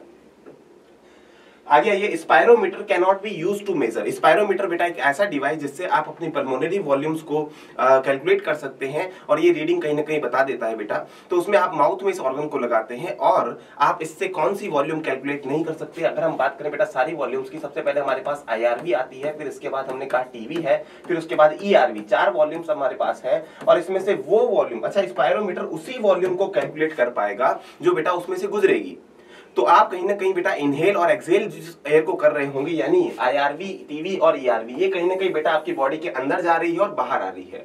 जबकि आपके लंग्स में जो रिमेनिंग एयर बच गई है, इवन आफ्टर फोर्सिबल एक्सपायरेशन, यानी मैक्सिमम एक्सपायरेशन के बाद भी जो एयर, जो वॉल्यूम आपके लंग्स में बच गई है वो स्पायरोमीटर से पास नहीं हुई और वही बेटा कैलकुलेट नहीं कर पाएगा स्पायरोमीटर। तो इसे ही हम कहेंगे RV बेटा। RV को कभी भी जो है स्पायरोमीटर कैलकुलेट नहीं कर पाया है। और साथ ही बेटा अगर जिस कैपेसिटी के अंदर RV आ रही होगी, जैसे मान लीजिए आपकी जो टोटल लंग कैपेसिटी है इसमें कहीं ना कहीं RV इंक्लूडेड होती है। इसके अलावा बेटा आप फंक्शनल रेजिडुअल कैपेसिटी की बात करें तो ये कैपेसिटी ऐसी है जिनके अंदर RV कहीं ना कहीं इंक्लूडेड है और ये भी स्पायरोमीटर कैलकुलेट नहीं कर पाएगा। तो फिर सर हमने RV को कैसे कैलकुलेट किया बेटा? एनाटॉमिकली कहीं ना कहीं जो है रिसर्चेस में हमने से लंग्स की डायरेक्ट वॉल्यूम पता करके बेटा कहीं ना कहीं कैलकुलेट किया है। तो spirometer can not be measure the volume of air remaining in the lungs after forcible expiration। तो यहाँ पर 148 का करेक्ट आंसर थर्ड ऑप्शन हो जाएगा, जो कि आरवी के रेस्पेक्ट में लिखा गया है। आइए देखते हैं असर्शन रीजन टाइप क्वेश्चन हमारे पास आया है 149। Oxygen can bind with haemoglobin in reversible manner to form oxy haemoglobin. जी हाँ, बिल्कुल सही बात है। आप अगर एल्वुलर लेवल पे जाएंगे यानी लंग्स वाले लेवल पे, तो वहां पे आपको कहीं ना कहीं एक कंपाउंड का फॉर्मेशन होते हुए नजर आ रहा होगा, और उस कंपाउंड को आप बेटा कहीं ना कहीं ऑक्सी हीमोग्लोबिन कहेंगे, जिसके थ्रू 97% ऑक्सीजन जो है वो ट्रेवल करके बेटा एल्वुलाई से टिश्यूज के पास पहुंचती है। तो यहाँ पर आप देखेंगे जो बाइंडिंग है ऑक्सीजन की हीमोग्लोबिन के साथ, वो कहीं ना कहीं बेटा रिवर्सिबल टाइप की होती है। रिवर्सिबल टाइप की यहाँ पर बाइंडिंग हमें देखने को मिलती है, तभी बेटा वो कहीं ना कहीं यहाँ टिश्यू वाले लेवल पे पहुंच के ऑक्सीजन को रिलीज कर पाएगा, और तभी ऑक्सीजन बेटा कहीं ना कहीं सेल्स के पास पहुंच पाएगी। आप अगर देखें तो यहाँ पे जो बाइंडिंग होगी कहीं ना कहीं ऑक्सी हीमोग्लोबिन फॉर्मेशन की, वो इरिवर्सिबल नेचर की होनी ही चाहिए, ताकि यहाँ पर जाकर कहीं ना कहीं ऑक्सीजन को अनलोड किया जा सके और फर्दर CO2 को यहाँ से लोड करके बेटा यहाँ पर पहुंचाया जा सके। तो बाइंडिंग बिल्कुल कहीं ना कहीं रिवर्सिबल मैनर में होती है, और जो बाइंडिंग है वो बेटा हीमोग्लोबिन की primarily related to partial pressure of oxygen. जी हाँ, जिस गैस की बाइंडिंग की हम बात कर रहे होंगे, उसी गैस की कंसंट्रेशन यानी पार्शियल प्रेशर पे डिपेंड करेगा बेटा उस पर्टिकुलर गैस की बाइंडिंग। जी हाँ, तो हीमोग्लोबिन के साथ जब आप बाइंडिंग देखेंगे, अगर यहाँ पे ऑक्सीजन बाइंड होना चाहती है बेटा, तो किस पे डिपेंड करेगी? ऑक्सीजन के पार्शियल प्रेशर पे डिपेंड करेगी। यहाँ CO2 बाइंड होना चाहती है तो CO2 के पार्शियल प्रेशर पे। आप अगर यहाँ कंसंट्रेशन देखें तो ज्यादा कंसंट्रेशन, ज्यादा पार्शियल प्रेशर बेटा ऑक्सीजन का है इस एल्वुलर लेवल पे, तो यहाँ पर बेटा हीमोग्लोबिन जो है वो एफिनिटी शो करेगा ऑक्सीजन के लिए, जबकि यहाँ CO2 का, अगर टिश्यू के पास CO2 का पार्शियल प्रेशर ज्यादा है, तो यहाँ पे हीमोग्लोबिन बेटा CO2 के लिए एफिनिटी शो करेगा। तो 149 में हमारे पास दोनों के दोनों जो कहीं ना कहीं असर्शन रीजन है वो करेक्ट है, और साथ ही बेटा ये करेक्ट एक्सप्लेनेशन भी हो जाएगा। क्यों सर? क्योंकि यहाँ पे जो बाइंडिंग आप देख रहे हैं जो रिवर्सिबल मैनर में हो रही है, वो बेटा कहीं ना कहीं प्राइमरली ऑक्सीजन के पार्शियल प्रेशर पे ही डिपेंड करती है। अगर आप इसे पार्शियल प्रेशर को कम कर दें, जैसे मान लीजिए टिश्यू वाले लेवल पे आप पहुंच गए हैं और वहां पर CO2 का पार्शियल प्रेशर ज्यादा है, तो आपको रिवर्सिबिलिटी दिख जाएगी, क्योंकि हीमोग्लोबिन की एफिनिटी किसके लिए बढ़ चुकी है? CO2 के लिए इंक्रीज हो जाएगी टिश्यू वाले लेवल पे। तो 149 का करेक्ट आंसर बेटा हमारे हो जाता है फर्स्ट वाला ऑप्शन। आगे बढ़ेंगे। मैच द फॉलोइंग हमारे पास आया है, जिसमें हमें कुछ स्ट्रक्चर्स दिए गए हैं, ठीक है, और यहाँ सामने हमारे पास कॉलम 2 में उनकी पोजीशंस है, रेस्पेक्टिव पोजीशन बेटा। तो आइए देखते हैं। साइनो एट्रियल नोड बेटा, ऐसे नोड जो है वो राइट एट्रियम के राइट अपर कॉर्नर पे सिचुएटेड होता है। अगला हमारे पास आया एवी नोड। तो एवी नोड बेटा एट्रियोवेंट्रिकुलर सेप्टा के पास नजर होता है। एट्रियोवेंट्रिकुलर सेप्टा कह दो, या फिर जो है हमारे पास बेटा जो लोअर लेफ्ट कॉर्नर है वो करेक्ट हो जाएगा राइट एट्रियम के लिए। अगर यहीं में हार्ट का डायग्राम आपके सामने बनाऊं तो यहां पर आपके पास बेटा जो 4 चैम्बर है, ऐसे नोड की पोजीशन ये है, ये आपका right atrium, right ventricle, left ventricle, और ये कहीं ना कहीं बेटा लेफ्ट एट्रियम। तो पोजीशन आपके ऐसे नोड की है राइट अपर कॉर्नर ऑफ ऐसे नोड, और एबी नोड की है बेटा lower left corner of this right atrium. और फर्दर अगर बात करें बाइकस्पिड और ट्राइकस्पिड वाल्व की, तो बाइकस्पिड आपका मौजूद है बेटा लेफ्ट एट्रियोवेंट्रिकुलर सेप्टा पे, जबकि जो ट्राइकस्पिड वाल्व है वो आपका मौजूद है बेटा राइट एट्रियोवेंट्रिकुलर सेप्टा पे, जहां का जो सेप्टा है वो थिन होगा और साथ ही फाइब्रस होगा नेचर में। तो आइए देखते हैं। साइनो एट्रियल नोड के लिए आपके पास हो जाएगा राइट अपर कॉर्नर, यानी ए का हो गया थर्ड। अगला आप देखें एट्रियोवेंट्रिकुलर नोड, तो उसका हो गया बेटा बी के लिए आपका फर्स्ट। सी के लिए अगर देखें बेटा तो वहां पर हमारे पास हो जाएगा right atrium and right ventricle. तो ये बाइकस्पिड ये हो गया सी का फोर्थ। और डी के लिए बात करें बेटा तो डी के लिए हमारे पास हो जाएगा सेकंड। तो करेक्ट आंसर यहाँ पे मिल जाता है अपन को, ए का थर्ड, बी का फर्स्ट, सी का सेकंड, और सी का बेटा कहीं ना कहीं हमारे पास आ जाएगा left atrium and left ventricle. जी हाँ, तो यहाँ पर सी के लिए हमारे पास हो जाएगा सी के लिए हो जाएगा सेकंड, और डी के लिए हमारे पास हो जाएगा बेटा फोर्थ। जी हाँ, ये करेक्ट अपने पास एक्सप्लेनेशन यहाँ पे आ गया, या फिर जो आंसर है वो सेकंड वाले ऑप्शन में हमें नजर आया पोजीशन के बिहाफ पे। तो ऐसे नोड यहाँ और एवी नोड यहाँ, बाइकस्पिड वाल्व आपका बेटा इधर, और राइट वाले एट्रियम और वेंट्रिकल इसके बीच में आपका ट्राइकस्पिड वाल्व मौजूद है। तो 150 का करेक्ट आंसर हो गया बेटा सेकंड ऑप्शन, सी का सेकंड, डी का फोर्थ। आगे आइए। Choose the incorrect statement. हमें यहाँ कुछ पॉइंट्स दिए हुए हैं और सर्कुलेटरी से रिलेटेड ये है और हमें बताना है कि किस तरीके से यहाँ स्टेटमेंट कौन सा वाला इनकरेक्ट है। तो आइए देखते हैं।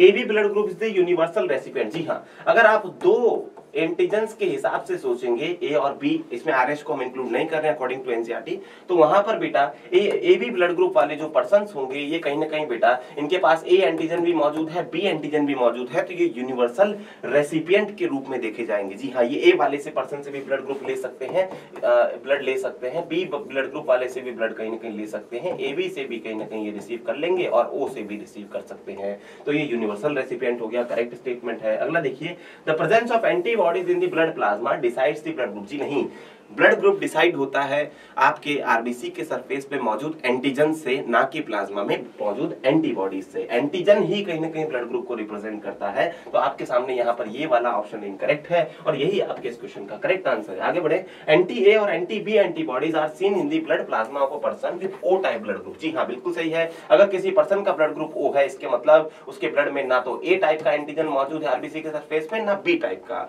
अगर इस पर्सन को आप बेटा कहीं ना कहीं, अच्छा इस पर्सन के अंदर प्लाज्मा में जब आप नजर डालेंगे तो उसके लिए ए वाला भी कहीं ना कहीं पराया हो गया, बी वाला भी पराया हो गया, तो उसके प्लाज्मा में ए के लिए भी एंटीबॉडी मिलेगी और बी टाइप के आरबीसीज के लिए भी एंटीबॉडी देखने को मिलेगी। तो ये करेक्ट हो गया बेटा। आगे देखिए, the blood group of A B can not be given to a person with a blood group A. जी हाँ, यहाँ पे बात की गई है अगर किसी पर्सन का ब्लड ग्रुप ए है और आप इसको ए बी वाले पर्सन का ब्लड देना चाहते हैं, डोनेट करना चाहते हैं, तो ये रिसीव नहीं होगा, रिजेक्ट हो जाएगा। क्यों सर? क्योंकि इस ए वाले पर्सन जो रिसीव कर रहा है उसके प्लाज्मा में इस पर्टिकुलर बी वाले टाइप के लिए एंटीबॉडीज मौजूद है। इस कारण से ये जो है रिसीव जो है वो नहीं कर पाएगा और ये रिसीव नहीं करने के लिए ही इन्होंने बोला है और ये स्टेटमेंट करेक्ट होता है कि ए बी वाला पर्सन जो है ए वाले टाइप के पर्सन को अपना ब्लड नहीं दे सकता। सही बात है बेटा। तो 151 का करेक्ट आंसर सेकंड ऑप्शन बेटा। आगे बढ़ेंगे। ड्यूरिंग पल्मोनरी सर्कुलेशन जब आप पल्मोनरी सर्कुलेशन की बात करते हैं तो आप उसमें देखेंगे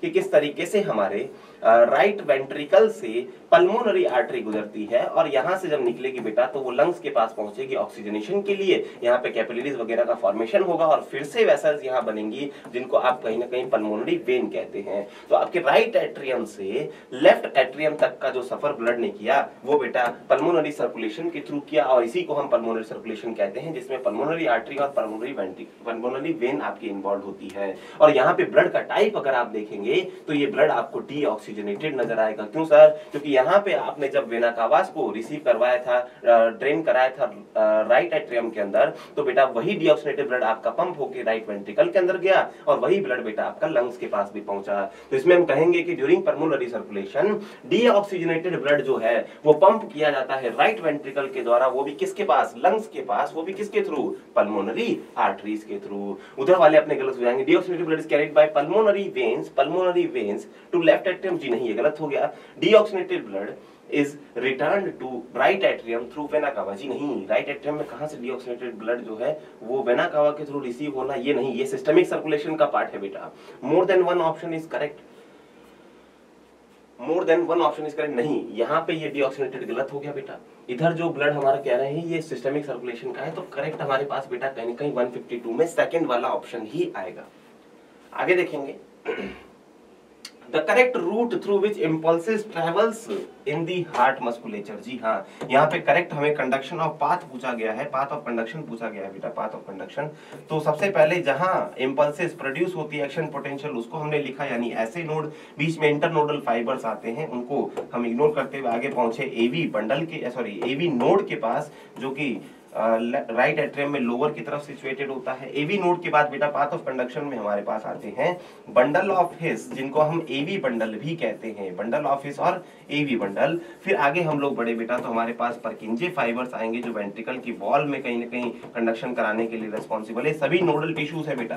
परकिंजे फाइबर्स आ गए और परकिंजे फाइबर के बाद हमारे पास बेटा वॉल ऑफ वेंट्रिकल लास्ट में, जो कहीं ना कहीं लास्ट पोजीशन होगी इन इंपल्सेस की खत्म होने की और वेंट्रिकुलर कॉन्ट्रैक्शन की, वो हमें यहाँ इस वाले सेगमेंट की मदद से नजर आएगी। तो करेक्ट रूट अपना हो जाता है बेटा ऐसे नोड बंडल ऑफ हिस, नहीं जी नहीं, SA node AV node bundle of His Purkinje fibre wall of ventricle, second वाले ऑप्शन में करेक्ट दिया गया है। ऐसे नोड एवी नोड परकिंजे, वो सारे बाकी सारे गलत हो जाते हैं बेटा। यहाँ पे आपके पास परकिंजे फाइबर पहले नहीं आएगा। तो 153 में करेक्ट कंडक्शन का पाथ हमें नजर आता है सेकंड ऑप्शन में, तो सेकंड ऑप्शन करेक्ट आंसर हो जाएगा।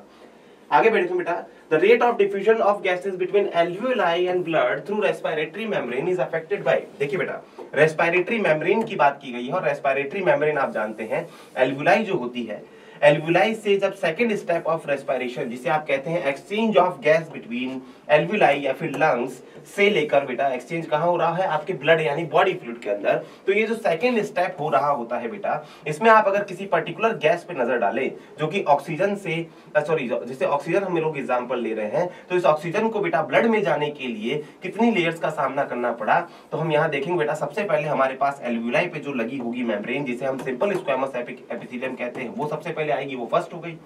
फिर उसके बाद हमारे पास बेटा बीच में बेसमेंट सब्सटेंस आएगा जिसे हम सेकंड लेयर कह रहे हैं, ठीक है, नॉन सेलुलर होती है। और तीसरी लेयर का जो सामना है वो बेटा कहीं ना कहीं एंडोथीलियम उस एल्वुलर कैपिलरी की जो होगी, जिसे मैं एल्वुलर कैपिलरी कह रहा हूं, वो यहाँ है, गैस को इस ब्लड में जाना है, तो बेटा इस स्क्वैमस एपिथेलियम को भी पार करना पड़ेगा जो उसकी थर्ड लेयर हो गई। तो ये तीनों लेयर जो है बेटा, ये कहीं ना कहीं थिकनेस बताती है, किसकी थिकनेस बेटा, डिफ्यूजन मेम्ब्रेन की। ये जो तीनों लेयर हमने यहाँ बनाई है जिसको पार करके गैस बेटा ब्लड में पहुंचेगी, वो कहीं ना कहीं डिफ्यूजन मेम्ब्रेन है। और डिफ्यूजन मेम्ब्रेन की थिकनेस पर भी जो डिफ्यूजन है, डिफ्यूजन की रेट है, वो डिपेंड करती है। ध्यान देखिएगा बेटा, सबसे पहले तो हम यहाँ देखेंगे कि गैस जो है उसकी सॉल्युबिलिटी अच्छी होगी, यानी घुलने की क्षमता अच्छी होगी, तो वो तेजी से डिफ्यूज कर जाएगी। पहला पॉइंट तो बेटा ये जिस पे डिपेंड कर रहा है रेट ऑफ डिफ्यूजन। और जो रेट ऑफ डिफ्यूजन है, अगर इसका मैं प्रोपोर्शन बता कहीं ना कहीं दिखाऊं सॉल्युबिलिटी के लिए, तो वो डायरेक्टली प्रोपोर्शनल होगा। सॉल्युबिलिटी जिस गैस की जितनी अच्छी होगी, सर सॉल्युबिलिटी क्यों देख रहे हैं, क्योंकि यहाँ पर जो हमारे पास बेटा बेसमेंट मेम्ब्रेन है उसके अंदर कहीं ना कहीं बेटा लिक्विड है, कहीं ना कहीं फ्लूइड है, और उस फ्लूइड के अंदर पार करके ही गैस को जाना है बेटा। तो जिसकी सॉल्युबिलिटी अच्छी होगी, पर यूनिट डेल्टा मतलब कहीं ना कहीं हम अगर डिफरेंस पर यूनिट कर दें, तो ऑक्सीजन और CO2 में अगर रेस लगाएं तो CO2 की ज्यादा कहीं ना कहीं रेट ऑफ डिफ्यूजन होगा, क्योंकि CO2 की सॉल्युबिलिटी अच्छी है बेटा कहीं ना कहीं यहाँ पर, तो सॉल्युबिलिटी ज्यादा तो रेट ऑफ डिफ्यूजन ज्यादा। इसी के साथ साथ डिपेंड करता है बेटा सॉल्युबिलिटी के साथ साथ डेल्टा पी पे। जिस गैस का मतलब आप अगर डेल्टा पी जितना अच्छा रखें, यानी मतलब कहीं ना कहीं जो डिफरेंस है, पार्शियल प्रेशर का डिफरेंस अगर जितना ज्यादा होगा उतना ही अच्छा जो है गैस का डिफ्यूजन आपको देखने को मिलेगा। जैसे एग्जांपल यहाँ 100 है, यहाँ 50 है, और 90 है, कहीं ना कहीं बेटा यहाँ 60 है, तो यहाँ डिफरेंस 50 का आया और यहाँ डिफरेंस बेटा कहीं ना कहीं 30 का आया। ये वाला डिफ्यूजन ज्यादा अच्छा होगा क्योंकि डिफरेंस अच्छा है। इसी के साथ साथ बेटा जो थिकनेस है, हमने अभी तीनों लेयर की बात करी, थिकनेस अगर बढ़ती है तो डिफ्यूजन जो है, किसकी थिकनेस बेटा, डिफ्यूजन मेम्ब्रेन की। डिफ्यूजन मेम्ब्रेन की थिकनेस अगर बढ़ती है, जो कि हमने यहाँ तीनों लेयर लिखी है, तो बेटा जो रेट ऑफ डिफ्यूजन है वो कम हो जाता है। तो सॉल्युबिलिटी पे भी डिपेंड की, थिकनेस पे भी डिपेंड की, और पार्शियल प्रेशर के डिफरेंस पे भी कहीं ना कहीं जो रेट ऑफ डिफ्यूजन है वो डिपेंड कर रही है। तो आपका करेक्ट आंसर यहाँ पर हो जाएगा ABC, तीनों 154 का करेक्ट आंसर। आगे देखिए, arteries can be best defined as vessels. Artery को आप किस तरीके से बेस्ट डिफाइन कर सकते हैं, तो हम कहते हैं बेटा ब्लड नहीं देखना है ऑक्सीजनेटेड है कि डीऑक्सीजनेटेड नहीं, हमें यहाँ पर कहीं ना कहीं आर्टरीज की जो डेफिनेशन दी गई है वो इस बिहाफ पे दी गई है कि जो भी वेसल हार्ट से ब्लड को अवे लेके जाएगी, दूर लेके जा रही होगी, जो भी हार्ट से दूर लेके जाएगी बेटा, वही कहीं ना कहीं बेटा आपकी आर्टरी कहलाएगी। और जो हमेशा टुवर्ड्स दी हार्ट लेके जाएगी, यानी हार्ट की तरफ लेके जाएगी, वो वेसल आपकी वेन कहलाएगी। आप इसमें जो है ऑक्सीजनेटेड डीऑक्सीजनेटेड ब्लड में कुछ एक्सेप्शंस देखते हैं, तो इसीलिए वो आपकी करेक्ट डेफिनेशन आर्टरी की नहीं हो जाती है। तो यहाँ पे करेक्ट एक्सप्लेनेशन होगी कि जो कैरी अवे करेगी ब्लड को कहीं ना कहीं हार्ट से डिफरेंट ऑर्गन के पास जो लेके जाएगी, वही वेसल बेटा आपकी आर्टरी कहलाएगी। तो करेक्ट आंसर सेकंड ऑप्शन हो गया। आगे बढ़ते हैं, which is the correct sequence of air passage. Sequence जो है एयर पैसेज का बेटा आप देखें अगर कहीं ना कहीं कंडक्टिंग पार्ट में, तो सबसे पहले आपके पास कहीं ना कहीं बेटा एक्सटर्नल नॉस्ट्रिल, फिर उसके बाद नजल चैम्बर, फिर उसके बाद इंटरनल नॉस्ट्रिल आएगा, फेरिंग्स के रीजन्स भी आएंगे जिसमें नेजोफेरिंग्स होगा, और नेजोफेरिंग्स के बाद ओरोफेरिंग्स होगा, फिर लेरिंगोफेरिंग्स होगा, उसके बाद आपके पास जो लेरिंग्स है वो आया, फिर उसके बाद ट्रैकिया आया, ट्रैकिया के बाद बेटा आपकी जो प्राइमरी ब्रोंकाई है, ट्रैकिया के डिवाइड होने के बाद primary bronchi, secondary bronchi, tertiary bronchi, और उसी में आपके पास initial bronchiole, total pulmonary bronchiole, फिर रेस्पिरेटरी ब्रोंक्यूल, फिर एट्रिया, एल्वुलर डक्ट हो गई, एल्वुलर सैक हो गया और एल्वुलाई, ये पूरा आपका पाथ था।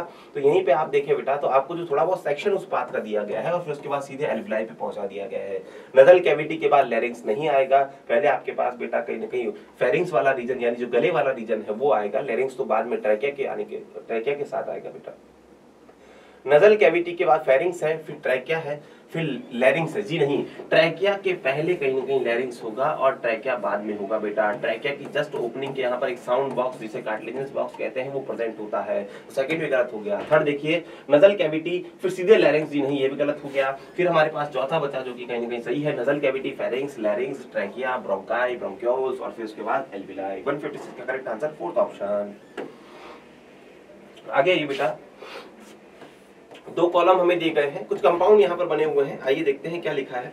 ऑक्सी हीमोग्लोबिन किसका संगम बेटा? ऑक्सी हीमोग्लोबिन कंपाउंड बना by the association of oxygen and haemoglobin. तो यहाँ पर ए के सामने आपके पास आ जाएगा। थर्ड अगला देखिए कार्बोमिनो हीमोग्लोबिन बेटा। अच्छा, ऑक्सी हीमोग्लोबिन की फॉर्म में 97% ऑक्सीजन ट्रैवल करेगी। आगे देखिए कार्बोमिनो हीमोग्लोबिन जो कि कहीं ना कहीं आरबीसी जिसमें इन्वॉल्व है CO2 के ट्रांसपोर्ट में, वो परसेंटेज बेटा आपका 20 to 25 है। और यहाँ पे बेटा आपके लिए जो कंपाउंड ये बना, ये किसके फॉर्मेशन, किसके एसोसिएशन से? कार्बन डाइऑक्साइड और हीमोग्लोबिन के एसोसिएशन से। तो यहाँ पर हमारे पास आ जाएगा बी के लिए फोर्थ वाला करेक्ट मैचिंग। अगला देखिए हीमोग्लोबिनिक एसिड बेटा, इसका फॉर्मेशन होता है CO2 के ट्रांसपोर्ट के दौरान।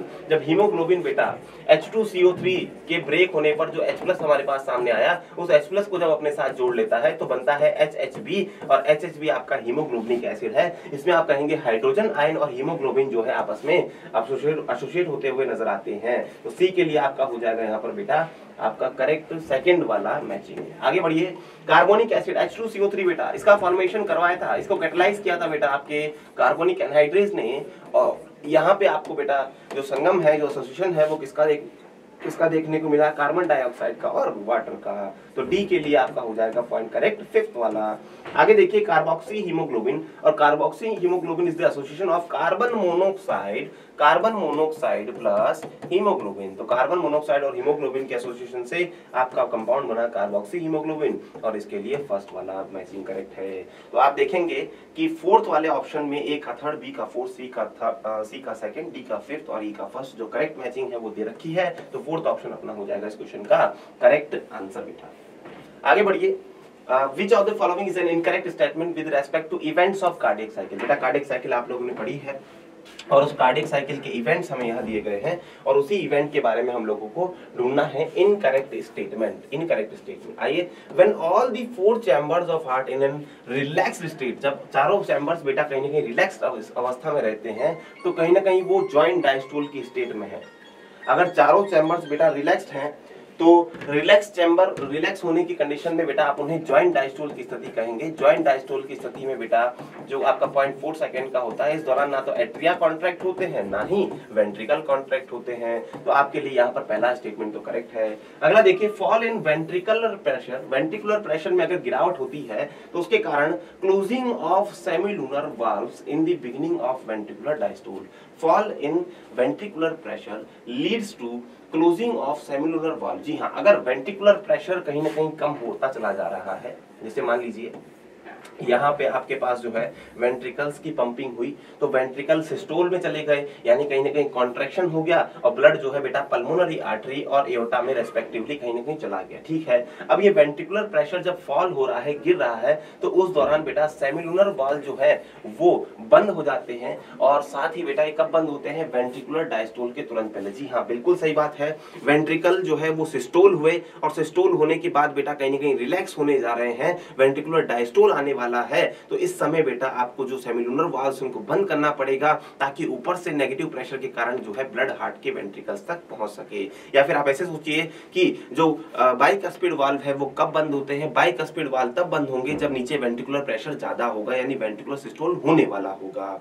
सेमिलुनर वाल्व कब ओपन रहते हैं, कब बंद होते हैं? तो सेमिलुनर वाल्व जो होते हैं वो तब ही खुलते हैं जब वेंट्रिकल्स के अंदर कहीं ना कहीं प्रेशर ज्यादा हो, वेंट्रिकल उसमें ब्लड कहीं ना कहीं अपना भेजने वाला हो, और उसके तुरंत बाद यानी बिगिनिंग ऑफ वेंट्रिकुलर डायस्टोल यानी रिलैक्सेशन के तुरंत पहले कहीं ना कहीं बेटा जो क्लोजिंग है सेमिलुनर वाल्व की वो देखी जाती है, और बेटा जो वेंट्रिकुलर प्रेशर है वो कहीं ना कहीं कम होता दिखता है।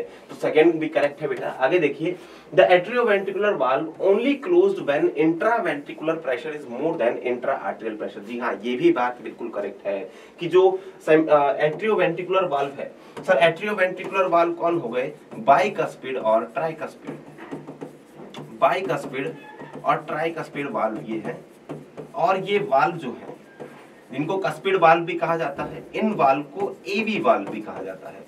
तो ये जो वाल्व हमारे पास हैं ये कब ओपन रहते हैं कब क्लोज रहते हैं, लेकिन मैं डिटेल बता भी देता हूं आपको। ओपन और क्लोज, ये ओपन कब रहेंगे, ये ऑल टाइम ओपन रहेंगे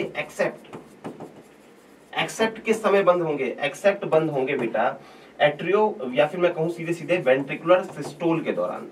और वेंट्रिकुलर सिस्टोल जब हो रहा होगा इसका मतलब इंट्रा वेंट्रिकुलर प्रेशर जो है वो ज्यादा रहा होगा as compare to intra atrial pressure. तो वेंट्रिकुलर प्रेशर जब बढ़ता है यानी जब वेंट्रिकल कॉन्ट्रैक्ट होने जा रहे हैं तो इस ब्लड को हमें ऊपर एट्रिया में नहीं भेजना, तो ऊपर वाले वाल्व यानी बाइकस्पिड और ट्राइकस्पिड को बंद कर दिया जाए, क्लोज कर दिया जाए। सर दूसरे वाल्व कौन से हैं, दूसरे वाल्व हमारे पास सेमीलूनर वाल्व है। तो सेमीलूनर वाल्व के बारे में अगर मैं कहूं तो semilunar valve only closed when only open when, ये तभी खुलेंगे जब क्या हो रहा हो, तब कहीं ना कहीं बेटा वेंट्रिकुलर सिस्टोल हो रहा हो। सर एक तरह के वाल्व तो ऐसे थे जो वेंट्रिकुलर सिस्टोल के समय ही बंद रहते हैं और एक सेमीलूनर ऐसे हैं जो कहीं ना कहीं वेंट्रिकुलर सिस्टोल के समय ही बंद रहते हैं, समय ही कहीं ना कहीं ओपन रहेंगे, बाकी टाइम बंद रहेंगे, जिनको हम सेमीलूनर वाल्व कह रहे हैं। तो इस तरीके से आप इन वाल्वों की स्थिति को देखिए, समझिए कि कहां ब्लड भेजना है कहां नहीं भेजना, उसके हिसाब से आपको पता लग जाएगा कि कहां कौन खुला होगा। चौथा देखिए, during joint diastole semilunar valve remains open. जी नहीं, जॉइंट डायस्टोल के समय ये जो वाल्व है सेमीलूनर वाल्व ये बंद रहते हैं बेटा, ये तभी ओपन होते हैं तब क्या हो रहा हो, वेंट्रिकुलर सिस्टोल हो रहा हो। तो यहाँ पे आपके पास करेक्ट जो इनकरेक्ट वाला जो स्टेटमेंट दिया गया है वो फोर्थ ऑप्शन में है, तो करेक्ट आंसर आपका फोर्थ हो जाएगा बेटा। आगे देखते हैं, RH एंटीजन जो होते हैं फीटस के वो do not get expose to RH negative blood of mother in first pregnancy. जी हाँ, यहाँ पे अगर हम लोग बात करें बेटा तो जो फीटस का जो RH पॉजिटिव एंटीजन है, RH पॉजिटिव एंटीजन जो RBC के सरफेस पे लगा गया है वो एक्सपोज नहीं होता RH negative blood of mother के साथ ड्यूरिंग फर्स्ट प्रेगनेंसी। जी हाँ, बिल्कुल सही बात है, वो डिलीवरी के समय होगा बेटा, जब फर्स्ट बच्चा जब कहीं ना कहीं फर्स्ट फीटस की जब डिलीवरी हो रही होगी उस दौरान माँ का जो नेगेटिव ब्लड है RH नेगेटिव वो कहीं ना कहीं बच्चे के RH पॉजिटिव फीटस के ब्लड के साथ कहीं ना कहीं कॉन्टेक्ट में आएगा और बना देगा RH एंटीबॉडीज। और वो RH एंटीबॉडी अभी तो कुछ नहीं कर पाएंगे क्योंकि पहला बच्चा डिलीवर हो चुका है, पर वो जो बेटा कहीं ना कहीं RH एंटीबॉडीज बनी वो कुछ हद तक कहीं ना कहीं जो आरबीसीज वगैरह एंटर हुए होंगे उनको किल करेगी और किल करने के बाद बेटा उनके अंदर डेवलप हो जाएगी मेमोरी, और वो मेमोरी का इस्तेमाल बेटा वो कहीं ना कहीं सेकंड प्रेगनेंसी के टाइम पे वो प्लेसेंटा को क्रॉस कर जाती है एंटीबॉडी और सीधे सीधे कहीं ना कहीं जो फीटस है उसकी आरबीसीज को ब्लास्ट यानी डिस्ट्रॉय करने लग जाती है। इसी कारण से उस वाले केस को हमने एरिथ्रोब्लास्टोसिस फिटलिस कहा था जो RH इनकम्पेटिबिलिटी को बताता है बेटा। आगे देखेंगे, two bloods of mother and foetus are well separated by placenta. जी हाँ, ये तो ड्यूरिंग दी प्रेगनेंसी की बात कर रहा है और फर्स्ट प्रेगनेंसी के दौरान किसी प्रकार का जो है खतरा नहीं है। कहीं ना कहीं प्लेसेंटा से जो ब्लड है माँ और बच्चे का वो प्लेसेंटा की मदद से कहीं ना कहीं बेटा दोनों के बीच में जो डिस्टेंस है या फिर मैं कहूँ सेपरेशन है वो प्रोवाइड कर रखा है इस प्लेसेंटा ने, और माँ और बच्चे का ब्लड कभी नेचुरली डिलीवरी के पहले नहीं मिक्स होगा। तो 159 का करेक्ट आंसर फर्स्ट है कि सेपरेशन मिक्स भी नहीं हो रहा है, और मिक्स नहीं होने का कारण क्या है, ये कहीं ना कहीं सेपरेटेड बाय प्लेसेंटा। आगे देखेंगे, सिलेक्ट द इनकरेक्ट स्टेटमेंट, और इनकरेक्ट स्टेटमेंट हमें यहाँ देखना है। आइए देखते हैं, the first heart sound is associated with the closure of tricuspid and bicuspid valve. जी हाँ, बिल्कुल सही है, जो लब है जो कि वेंट्रिकुलर सिस्टोल के पहले आएगा उस लब साउंड का बेटा कहीं ना कहीं रिलेशन है किसके क्लोजर से, आपके ट्राइकस्पिड और बाइकस्पिड वाल्व से। अगला देखिए, the second heart sound dub is associated with the closure of semilunar valve. जी हाँ, बिल्कुल सही बात है, सेमिलुनर वाल्व जब बंद होंगे तो उस दौरान आपका सेकंड हार्ट साउंड आएगा। आगे देखिए, during a cardiac cycle both ventricles together pumped out a total. नहीं बेटा, टुगेदर कहीं नहीं है, चाहे स्ट्रोक वॉल्यूम हो चाहे कार्डियक आउटपुट हो, आप यहाँ पर वॉल्यूम जो निकलने वाली बात कर रहे हैं वो बेटा ईच वेंट्रिकल की करते हैं। स्ट्रोक वॉल्यूम में तो 70 ml और कार्डियक आउटपुट में लगभग 5000 ml। एक वेंट्रिकल के एक बार कॉन्ट्रैक्शन पे जो वॉल्यूम गया वो स्ट्रोक वॉल्यूम, और एक वेंट्रिकल 1 मिनट तक कहीं ना कहीं जब पंप करे तो जो अमाउंट ऑफ ब्लड गया वो बेटा आपका हो गया कार्डियक आउटपुट। तो ये यहाँ पे इनकरेक्ट हो गया। अगला देखिए, the cardiac output is given by multiplying stroke volume. जी हाँ, कार्डियक आउटपुट आप कैसे दे सकते हैं, एक बार पंप कर रहा और साथ ही बेटा 1 मिनट तक जितनी बार पंप करा तो यानी स्ट्रोक वॉल्यूम को गुणा कर दीजिए बेटा किसके साथ, हार्ट बीट रेट जो आपकी है या फिर मैं कहूँ हार्ट रेट जो है। तो यही देखिए, हार्ट बीट रेट को गुणा करने पर स्ट्रोक वॉल्यूम से आपको क्या मिल जाएगी बेटा, कार्डियक आउटपुट। बिल्कुल सही है, इनकरेक्ट यहाँ पर पूछा था, और 160 के इनकरेक्ट स्टेटमेंट बेटा थर्ड वाला है, और यहाँ पर ये करेक्ट आंसर हो जाता है 160 का। आगे देखिए, find the mismatch following. Mismatch हमें फॉलोइंग्स में से बताना है। आइए देखते हैं। लेफ्ट एट्रियम रिसीव डीऑक्सीनेटेड, इसके लिए हमें फिगर बनाना पड़ेगा बेटा। और यहाँ पे आपके पास ये है राइट एट्रियम, ये है लेफ्ट एट्रियम, ये है लेफ्ट वेंट्रिकल और ये है राइट वेंट्रिकल। और इसी में हम लोग देखें बेटा तो ध्यान से, राइट एट्रियम जो है वो रिसीव कर रहा होगा deoxygenated blood, right atrium receive करेगा डीऑक्सीनेटेड ब्लड को। और ये डीऑक्सीनेटेड ब्लड कहाँ से आ रहा होगा? लंग से। जी नहीं, ये जो पहला वाला है यही मिसमैच है। राइट एट्रियम तो वेना कावास को और साथ ही कोरोनरी साइनस को, यानी डीऑक्सीनेटेड ब्लड जो आपके सिस्टमिक सर्कुलेशन से आ रहा होगा उसको रिसीव करने के लिए पहला ही गलत है बेटा। अगला देखिए right ventricle, right ventricle pump करेगा डीऑक्सीनेटेड ब्लड को और किसमें? लंग्स में, ताकि किसके थ्रू जा रहा होगा ये ब्लड? और बेटा पल्मोनरी आर्टरीज के थ्रू, ताकि ऑक्सीजनेशन हो सके। तो यहाँ पर ये बात तो करेक्ट कही है, हालांकि यहाँ से निकलता है, हम समझने के पर्पज से नीचे है। आगे देखिए right atrium receive deoxygenated blood, right atrium कहाँ बेटा? ये रहा, और ये रिसीव करता है deoxygenated blood from coronary sinus and two vena cava, ये भी सही है। अगला देखिए लेफ्ट वेंट्रिकल, और लेफ्ट वेंट्रिकल पंप करेगा oxygenated blood to the body through aorta. Left ventricle बेटा एओर्टा की मदद से कहीं ना कहीं पूरी बॉडी में ऑक्सीजनेटेड ब्लड को भेज रहा होगा, ये भी करेक्ट है। तो इनकरेक्ट आपका मिसमैच था बेटा फर्स्ट ऑप्शन के अंदर, तो वही आपका करेक्ट आंसर हो जाता है। आगे बेटा a vein that collect blood from one network of capillaries and transport. देखो मान लो बेटा ये कोई ऑर्गन है, इस ऑर्गन के पास अपनी पर्सनल आर्टरी आई होगी, आर्टरी डिवाइड हुई, आर्टेरियोल बनाए होंगे, आर्टेरियोल डिवाइड हुए बेटा उन्होंने कैपिलरीज बनाई होगी, और कैपिलरीज ने इस ऑर्गन के टिश्यूज के साथ क्या किया होगा? एक्सचेंज किया होगा। कैपिलरी ही वो वेसल है जो किसी भी ऑर्गन के टिश्यूज या सेल्स के साथ चीजों का एक्सचेंज करती है, उसके टिश्यू फ्लूइड में डाल देती है। और क्योंकि कैपिलरी ही क्या होती है? सिंगल लेयर्ड होती है, जिसमें एंडोथेलियम प्रेजेंट है, तो यहाँ से चीजें डिफ्यूज होकर इस ऑर्गन के टिश्यू फ्लूइड में कहीं ना कहीं पहुंच जाती है। तो यानी यहाँ से जब कैपिलरी बनी, तो कैपिलरी जब यूनाइट होती है बेटा तो फॉर्मेशन करती है वेन्यूल का, और वेन्यूल के बाद बेटा आएंगी वेन्स, और ये वेन जाके ड्रेन हो जाती है किसमें? वेना कावा में। और वेना कावा इस ब्लड को बेटा कहीं ना कहीं कहाँ रिसीव करा देती है, कहाँ ड्रेन करा देती है? राइट एट्रियम के अंदर। कायदे से इस तरीके से अपना सिस्टेमिक सर्कुलेशन चलता है कि कहीं से आर्टरी निकली, एओर्टा था, तो किसी पर्टिकुलर ऑर्गन के पास बेटा आर्टरी वहां से डिवाइड होकर किसी ऑर्गन के पास पहुंची होगी, और ऑर्गन के पास पहुंचने के बाद बेटा वो यूनाइट हुई होगी। तो कायदे से जो वेन होती है वो बेटा अपने इस डीऑक्सीनेटेड ब्लड को बेटा वेना कावा में रिसीव करा के सीधे हार्ट के पास पहुंचा देती है। लेकिन कभी कभी स्पेशल मकसद के कारण हार्ट के पास जाने वाली जो वेन है वो बेटा कहीं ना कहीं इस ब्लड को स्पेशल मकसद के कारण किसी अनदर ऑर्गन जो हार्ट से अलग होगा, किसी ऑर्गन 2 के पास जो कि हार्ट से अलग होगा बेटा, हार्ट नहीं होगा, तो यहां जाके फिर से कैपिलरीज का फॉर्मेशन कर देती है। और जैसे मान लीजिए वो स्मॉल इंटेस्टाइन ऑर्गन था, तो यहाँ पर हम कह सकते हैं लीवर के पास ये एक पर्टिकुलर स्पेशल टाइप का कनेक्शन हमें देखने को मिला, जिसमें बेटा यहां से एब्जॉर्ब किया गया फूड डायरेक्ट बेटा या फिर न्यूट्रिएंट्स जो है वो डायरेक्ट बेटा आपके पास पहुंचा दिए गए लीवर के पास। और ये जो काम कर रही होती है वेन, इस वेन को और इस तरह के सर्कुलेशन को पोर्टल सर्कुलेशन कहते हैं, और यहाँ जो वेन इन्वॉल्व है इसे पोर्टल वेन कहते हैं। होता क्या था कि किसी ऑर्गन के पास बेटा आर्टरी आती थी और कैपिलरीज का फॉर्मेशन किया, और वो कैपिलरीज यूनाइट होकर उस ब्लड को हार्ट के पास ले जाती है जो डीऑक्सीनेटेड नेचर का हो। लेकिन किसी स्पेशल पर्पस के कारण, जैसे यहाँ हमें अगर हिपैटिक पोर्टल सर्कुलेशन में बात करें तो यहाँ न्यूट्रिएंट्स को आप डायरेक्ट कहाँ पहुंचा रहे हैं? लीवर के पास, ताकि वो उनका भविष्य डिसाइड कर सके। तो इस तरह के सर्कुलेशन को कि ए वन कैपिलरी नेटवर्क बना, transported directly to a second capillary network in another region of the body without returning to heart is known as बेटा पोर्टल वेन। इस वेन को हमने पोर्टल वेन कहा, और इस तरह के सर्कुलेशन को हम लोग बेटा पोर्टल सर्कुलेशन कहते हैं। आगे बढ़ेंगे कॉलम फर्स्ट और कॉलम सेकंड। आइए ऑक्यूपेशनल रेस्पिरेटरी डिसऑर्डर बेटा ये वही है जो इंडस्ट्री लेवल से जुड़ा हुआ है, या फिर मैं कहूं ऑक्यूपेशन से जुड़ा हुआ है। बार बार आप जो है बेटा उस डस्ट को कहीं ना कहीं लेंगे तो आपका इम्यून सिस्टम उससे लड़ नहीं पाएगा, फाइब्रोसिस देखने को मिलेगा, और अलग अलग इंडस्ट्री में इसको अलग अलग नाम से भी जाना जाता है। ये फाइब्रोसिस होगा, और इसी डिजीज को हम ऑक्यूपेशनल रेस्पिरेटरी डिसऑर्डर कहते हैं, जो कहीं ना कहीं ग्राइंडिंग और स्टोन ब्रेकिंग इंडस्ट्रीज में होगा। यहाँ अगर मैं बात करूं स्टोन ब्रेकिंग में, तो यहाँ एस्बेस्टोसिस नाम का फाइब्रोसिस होता है। तो यहाँ पर आपके पास जो ए है उसके लिए करेक्ट मैचिंग हो जाएगी थर्ड वाला पॉइंट। आगे देखेंगे अस्थमा। अस्थमा एक प्रकार का बेटा एलर्जिक डिसऑर्डर है, और इसमें आप जो है इन्फ्लामेशन यानी सूजन देख सकते हैं किसमें? ब्रोंकाई और ब्रोंक्यूल्स में, due to this particular antigen. तो यहाँ पर आप एलर्जन हो गया। आगे देखिए एम्फाइसीमा। एम्फाइसीमा यानी कहीं कहीं जब एल्वुलर वॉल डैमेज हो जाए, एक प्रकार का क्रॉनिक इन्फ्लामेशन बेटा सिगरेट स्मोकिंग से कहीं ना कहीं अगर होगा, और आपकी जो डिफ्यूजन एरिया है वो कम हो जाएगा due to this alveolar wall के डैमेज के कारण बेटा।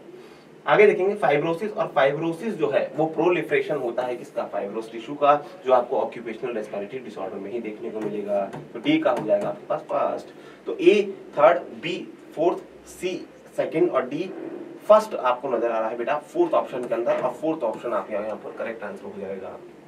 अगला ये the sinoatrial node is called pacemaker. जी हाँ, बिल्कुल सही बात है, साइनोएट्रियल नोड को ही पेसमेकर कहते हैं। क्यों? क्योंकि यही कहीं ना कहीं रिदमिक कॉन्ट्रैक्टाइल एक्टिविटी जो हार्ट की है उसको लगातार 24 घंटे मेंटेन किए हुए हैं, और उनको भी और दूसरे नोडल स्ट्रक्चर्स को भी इंस्ट्रक्ट किए हुए हैं कि आपको इसी तरीके से कॉन्ट्रैक्ट करना है। तो ये पेसमेकर होता है। क्यों? क्योंकि रेस्पॉन्सिबल होगा initiating and maintaining the rhythmic contractile activity of heart. दोनों करेक्ट है बेटा, और दोनों करेक्ट होने के साथ साथ करेक्ट एक्सप्लेनेशन भी है। तो 164 का correct answer first option. How do parasympathetic, next देखेंगे, how do parasympathetic neural system affect the working of heart. बेटा जब भी आप ऑटोनोमस नर्वस सिस्टम की बात करें तो यहाँ पर आपके पास दो ब्रांचेस आती हैं, एक सिंपैथेटिक वाली और एक बेटा पैरा सिंपैथेटिक वाली। नॉर्मल कंडीशन से अगर इमरजेंसी कंडीशन में जाना हो, नॉर्मल से बॉडी को इमरजेंसी कंडीशन के लिए तैयार करवाना हो, तो सारी चीजें जो है बेटा करवाने वाला कौन, सिंपैथेटिक नर्वस सिस्टम। इसमें आपकी आंखें जो है ये पिपिल डायलेशन हो जाएगा, पसीना आने लगेगा, गला सूखने लगेगा, आपकी breathing rate, heart rate, cardiac output, stroke volume सब ज्यादा हो जाएगी बेटा, और पाइलोरेक्शंस भी देखने को मिलेंगे। तो इस दौरान अगर हम बात करें तो नॉर्मल से इमरजेंसी कंडीशन के लिए तैयार कराता है सिंपैथेटिक, जबकि पैरासिम्पैथेटिक आपका होगा बेटा जो कहीं ना कहीं इस इमरजेंसी वाली कंडीशन से वापस आपको नॉर्मल कंडीशन में रिटर्न कराने के लिए रेस्पॉन्सिबल होगा। वही ऑटोनोमस नर्वस सिस्टम वो भाग है पीएनएस का जो बेटा अपने आप कंट्रोल करता है चीजों को, और इसका मेन सेंटर मेडुला ऑब्लोंगेटा है। तो जब आपकी नॉर्मल फिजियोलॉजी कोई चल रही है, जैसे 72 टाइम आपका हार्ट बीट हो रहा है, तो जब इमरजेंसी कंडीशन आई तो उस एएनएस की वो ब्रांच बेटा जो आपको इमरजेंसी कंडीशन के लिए तैयार करेगी, नॉर्मल फिजियोलॉजी से हायर की तरफ ले जाने का काम करेगी, नॉर्मल से इमरजेंसी की तरफ ले जाने का, यानी नॉर्मल ब्रीदिंग रेट या फिर नॉर्मल हार्ट बीट रेट से आपको हायर कराने का काम सिंपैथेटिक करता है, जबकि हायर से वापस नॉर्मल पे रिटर्न कराने का काम पैरासिम्पैथेटिक करता है। तो यहाँ पर आप देख पाएंगे हमसे पूछा गया है कि पैरासिम्पैथेटिक क्या करेगा, तो देखिए बेटा both reduce both heart rate and cardiac output, पहला ही करेक्ट होगा बेटा।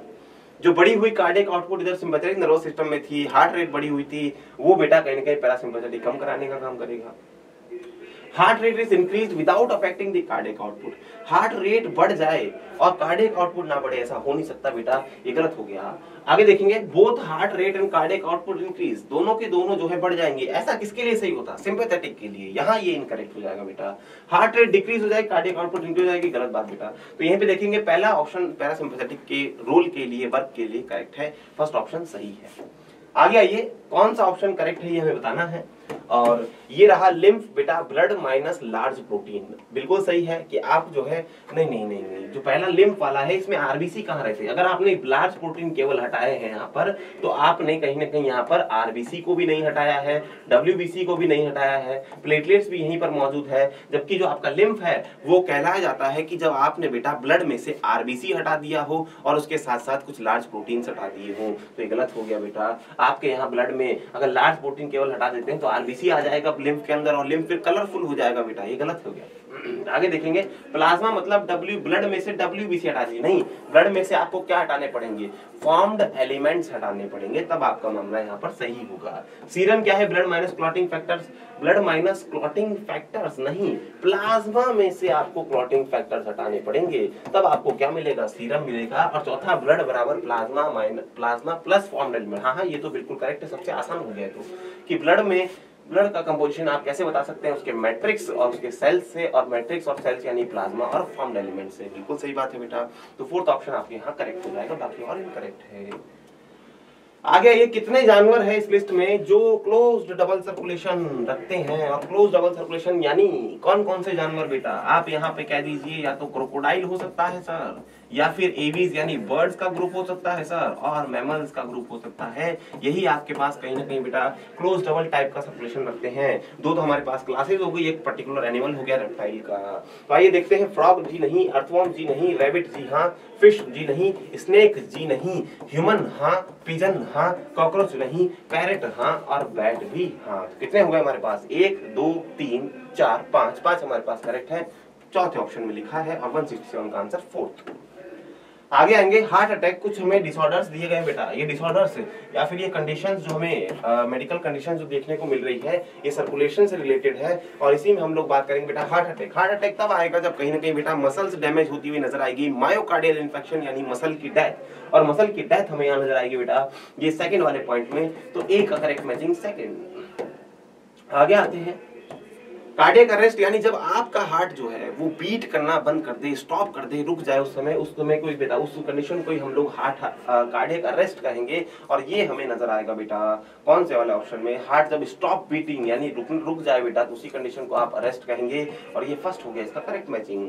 हार्ट फेलियर, हार्ट जब फेल, अच्छा कोई भी चीज फेल हो जाती है मतलब कहीं ना कहीं वो जो है वो अपना काम प्रॉपर नहीं कर पा रही। कोई बच्चा अगर फेल हो जाता है तो अपना पासिंग मार्क्स वो गेन नहीं कर पाया, तो ऐसे ही बेटा हार्ट जब अपना काम प्रॉपर नहीं कर पाएगा तो उस दौरान फेल हो जाता है। यानी जब हार्ट अपना ब्लड जो है बॉडी के जो ऑर्गन तक पहुंचा रहा होगा उनकी नीड्स को पूरा नहीं कर पा रहा होगा और ब्लड को इफेक्टिवली पंप नहीं करा पा रहा होगा ताकि बॉडी के नीड्स जो है वो पूरे हो सके, तो ये कंडीशन कहीं ना कहीं हार्ट फेलियर को रिप्रेजेंट करती है और ये हमारे पास फोर्थ करेक्ट मैचिंग हो जाएगी। एंजाइना पेक्टोरिस बेटा लेफ्ट साइड पे सीने में तेज दर्द, ताकि क्योंकि कहीं ना कहीं इनएडिक्वेट ब्लड सप्लाई के कारण हुआ होगा, तो इनएडिक्वेट ब्लड सप्लाई जो हार्ट मसल में गई उसके कारण अक्यूट थोड़े समय के लिए chest pain is known as angina pectoris. तो डी का करेक्ट मैचिंग यहाँ पर थर्ड वाला, तो ए का सेकंड, बी का फर्स्ट और सी का फोर्थ और डी का थर्ड हमें दिखा है सेकंड ऑप्शन में। तो 168 का करेक्ट आंसर सेकंड ऑप्शन। आगे आइए बेटा, which of the following is correctly matched. हमारे पास यहाँ पर बेटा ल्यूमन मौजूद है, ब्लड वेसल की बात की गई है और ब्लड वेसल में तीन दीवारें बेटा, ट्यूनिका एक्सटर्ना, ट्यूनिका मीडिया और ट्यूनिका इंटीमा, ये तीन दीवारें हमारे पास यहाँ पर नजर आई जो बनी है बेटा किन किन चीजों से। अगर हम कहें ट्यूनिका एक्सटर्ना तो बेटा ये बनी है कोलेजन फाइबर से और साथ ही बेटा कुछ फाइबरस टिश्यूज और भी यहाँ पर मौजूद है, फाइबरस टिश्यूज मौजूद है, बनी हुई है बेटा।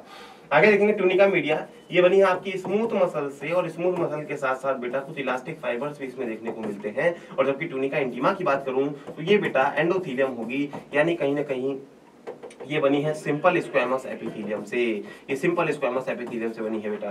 तो यहीं पर आप देखेंगे, अच्छा इसमें जो मीडिया है ये कहीं ना कहीं वेरी करती है दोनों के अंदर, वेन और आर्टरी के अंदर, और भी फर्दर आपने पढ़ा होगा। तो यहीं पर आते हैं ट्यूनिका इंटीमा स्क्वैमस एपिथेलियम सही है, tunica media smooth muscle collagen elastic fibre ये भी सही है और एक्सटर्नल कोलेजन फाइबर ये भी सही है।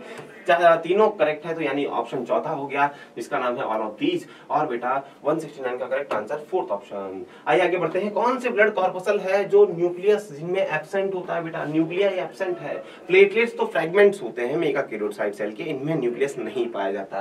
जो फॉर्म्ड एलिमेंट है वो कहीं ना कहीं बेटा आरबीसी, डब्ल्यूबीसी और प्लेटलेट है। इन दो में से आरबीसी के मैच्योरेशन पे भी न्यूक्लियस नहीं पाया जाता, यानी ये ई न्यूक्लिएटेड और प्लेटलेट भी ई न्यूक्लिएटेड, ये दोनों न्यूक्लियस वाली नहीं है बेटा। बाकी सारे डब्ल्यूबीसी में न्यूक्लियस देखने को मिलता है, न्यूक्लियस डब्ल्यूबीसी जो है वो कहीं ना कहीं शो करती है और ये न्यूक्लिएटेड होती है, जबकि आरबीसी और प्लेटलेट जो है वो ई न्यूक्लिएटेड होगी। और आरबीसी के लिए यहाँ एरिथ्रोसाइट लिखा है, बाकी न्यूट्रोफिल गलत हो गया, लिम्फोसाइट गलत हो गया, न्यूट्रोफिल मोनोसाइट गलत हो गया, और ये जो प्लेटलेट्स और जो आरबीसीज हैं ये हमारे पास ई न्यूक्लिएटेड ब्लड कॉर्पसल्स है, फॉर्म्ड एलिमेंट्स हैं। 170 का करेक्ट आंसर फोर्थ ऑप्शन। आगे देखिए, find the correct incorrect matching set, हमें गलत बताना है बेटा, ध्यान से बस 5-6 डाटा हैं जो याद रखने हैं बेटा। ऑक्सीजन के ट्रांसपोर्ट में आपको 97% तो रखना है, किसके लिए, ऑक्सी हीमोग्लोबिन के लिए।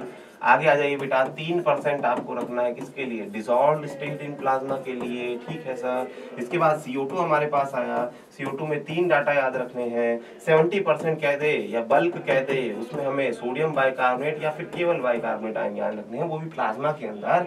जबकि और 7% आपके लिए बेटा हो जाएगा डिसॉल्व्ड स्टेट में, और बेटा जो 20 to 25% है CO2 का ट्रांसपोर्ट वो होगा कार्ब अमीनो हीमोग्लोबिन की फॉर्म में, या फिर कह दे हीमोग्लोबिन के साथ, या फिर कह दे आरबीसी की वजह से। तो यहाँ पर हमारे पास जो है 20 to 25%। तो ऑक्सी हीमोग्लोबिन 97% ऑक्सीजन को ट्रांसपोर्ट कराता है, जी हाँ।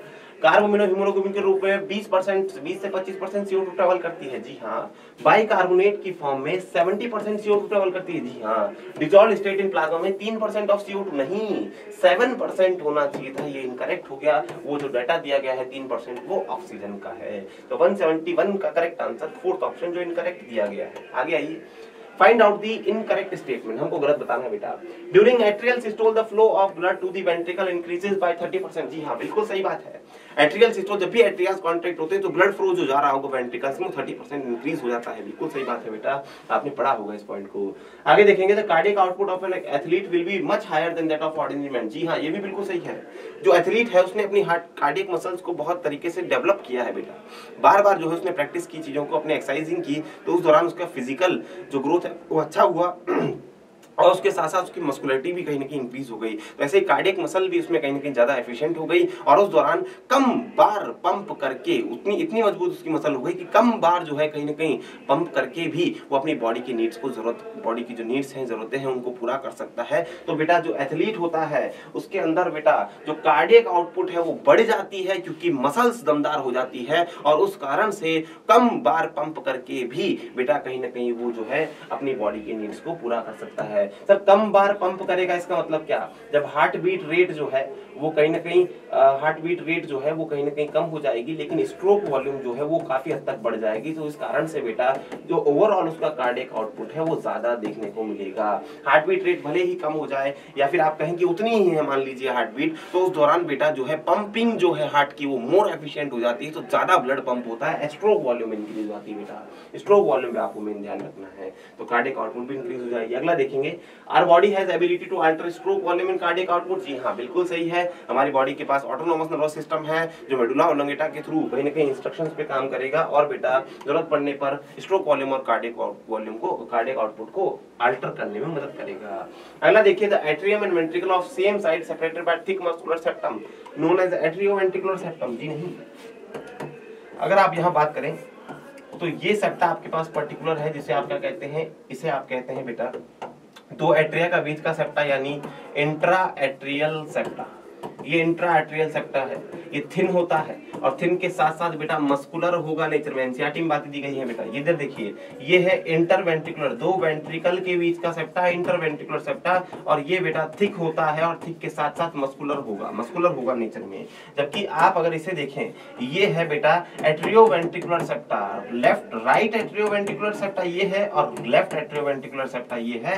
ये भी थिक होते हैं और थिक के साथ साथ बेटा इनका नेचर फाइब्रस होता है, तभी यहाँ बाइकस्पिड और ट्राइकस्पिड वाल्व यानी कस्पिड वाल्व जो है ट्राइकस्पिड और बाइकस्पिड यहाँ पर लग पाएंगे क्योंकि फाइब्रस नेचर होगा तभी। तो बेटा देखेंगे एट्रियम और वेंट्रिकुलर सेम साइड के एट्रियम और ventricular separated by thick muscular नहीं, यहाँ पे केवल क्या हो जाना चाहिए, यहाँ पे केवल फाइब्रस नेचर का सेप्टा हो जाना चाहिए। तो इनकरेक्ट आपके पास फोर्थ ऑप्शन आया, 172 का करेक्ट आंसर फोर्थ ऑप्शन। अगले देखेंगे बेटा, it is colourless fluid containing specialised lymphocyte, lymph की ही बात हो रही है बेटा, और it is important carrier for nutrient और हार्मोन, ये भी सही है। No RBC WBC and platelets, यहाँ पे जो आरबीसी डब्ल्यूबीसी और प्लेटलेट है ये अकर होती है कि always through this fluid exchange of nutrient gases between the blood and cell. देखिए बेटा ध्यान देखिएगा, इस क्वेश्चन के अंदर बातें लिम्फ के लिए पूछी गई है और लिम्फ एक्चुअल में क्या है देखिएगा बेटा। जब ब्लड जो है, जब ब्लड हमारे पास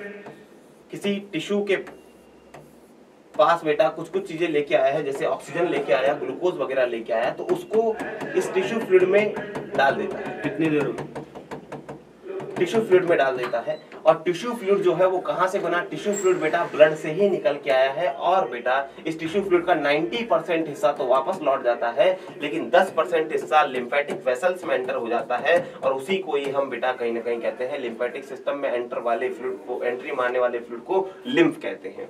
ब्लड था, ब्लड में से वाटर का अमाउंट, कई सारा वाटर और बेटा वाटर सोल्यूबल चीजें, और बेटा आरबीसी पीछे रह गया, बड़े प्रोटीन्स पीछे रह गए, वो सारे प्रोटीन पीछे रह गए और कुछ फ्लूइड का अमाउंट क्या है इकट्ठा हुआ, उसे टिश्यू फ्लूइड का, इंटरस्टिशियल फ्लूइड का, जो भी चीज यहाँ ब्लड देना चाहता है वो इस टिश्यू फ्लूइड में डाल देता है और 90% टिश्यू फ्लूइड वापस कहीं ना कहीं रिटर्न हो जाता है, ताकि कार्डियक आउटपुट या फिर मैं कहूं जो वॉल्यूम ब्लड से निकली है वो उस वॉल्यूम को मेंटेन किया जा सके जो हार्ट से निकला है बेटा।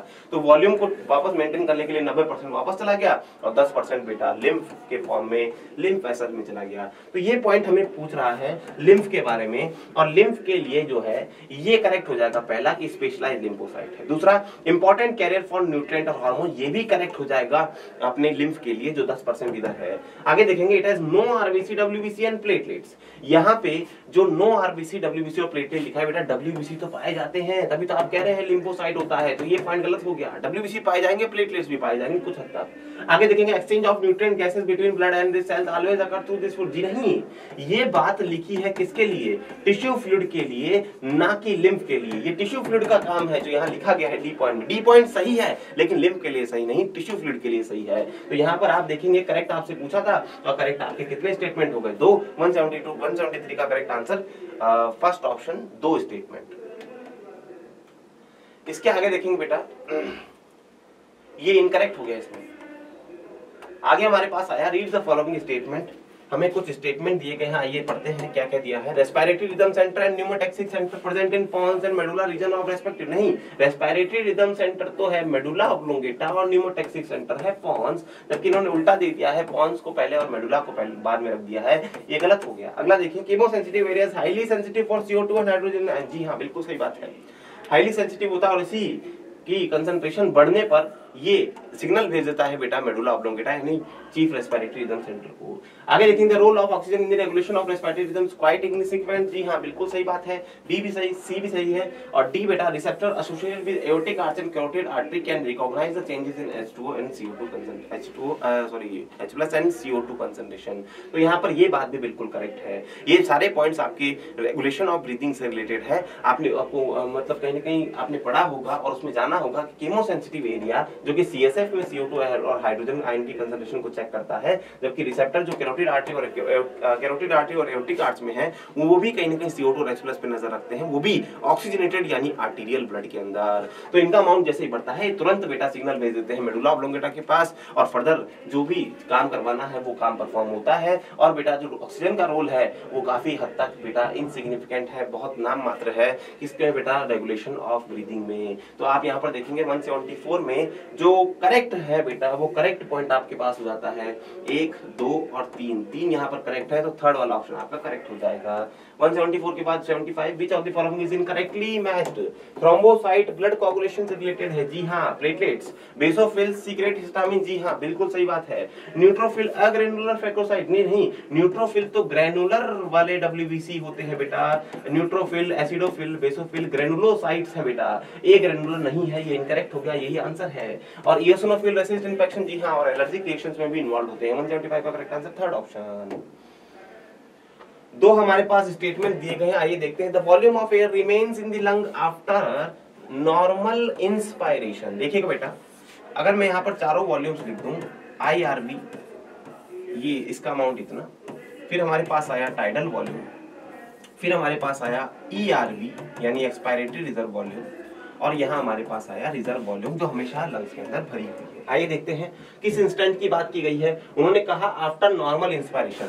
नॉर्मल इंस्पायरेशन किया तो मैं यहाँ पहुंच चुका हूँ बेटा स्पायरोमीट्रिक की रीडिंग में, यानी आपके लंग्स के अंदर अब ये 3 हवा भरी हुई है। अभी जो आपने खींची वो कौन सी है? टीवी है नॉर्मल इंस्पायरेशन के दौरान, लेकिन अब उसने कहा पूछा कि रिमेन्स इन दी लंग, यानी लंग्स के अंदर जो हवा बची है नॉर्मल इंस्पायरेशन के बाद, यानी मैं इस पॉइंट पर रुक गया। अब हवा कौन कौन सी है? टीवी भी है, ERV भी है, और ERV के साथ साथ बेटा RV भी है। इन्होंने क्या कहा? इन्होंने कहा IRV भी है, टीवी भी है और RV भी है। जी नहीं, ये तो गलत हो गया। IRV अभी नहीं ली है आपने क्योंकि आपने नॉर्मल इंस्पायरेशन परफॉर्म किया है। पहला स्टेटमेंट आपका गलत। दूसरा देखिए, additional volume of air a person can expire by forcible expiration is called ERV। Additional volume of air यानी जो एक्स्ट्रा एयर है पर्सन जो एक्सपायर कर सकता है after a forcible expire by a forcible expiration. देखिए बेटा, इसमें ऐसा नहीं लिखा गया है कि आपने जो है पहले नॉर्मल इंस्पायरेशन किया है। जी नहीं, यहाँ पर केवल ये कहा है कि पर्सन एक्सपायर करे एडिशनल अमाउंट ऑफ वॉल्यूम जो कि टीवी के बाद होगी। टीवी के बाद जो एडिशनल वॉल्यूम जो आप एक्सपायर कर सकते हैं बेटा, टीवी एक्सपायर तो पहले कर चुके हैं, उसके बाद आप फोर्सिबल एक्सपायरेशन से जो हवा बाहर निकालते हैं उसे आप ERV कहते हैं, और यही करेक्ट डेफिनेशन एनसीईआरटी वाली भी है। तो 176 में स्टेटमेंट सेकंड तो करेक्ट है लेकिन पहला गलत है, और ऐसा ऑप्शन आपको बताता है बेटा फोर्थ वाला। तो फोर्थ ऑप्शन 176 का करेक्ट आंसर हो जाएगा।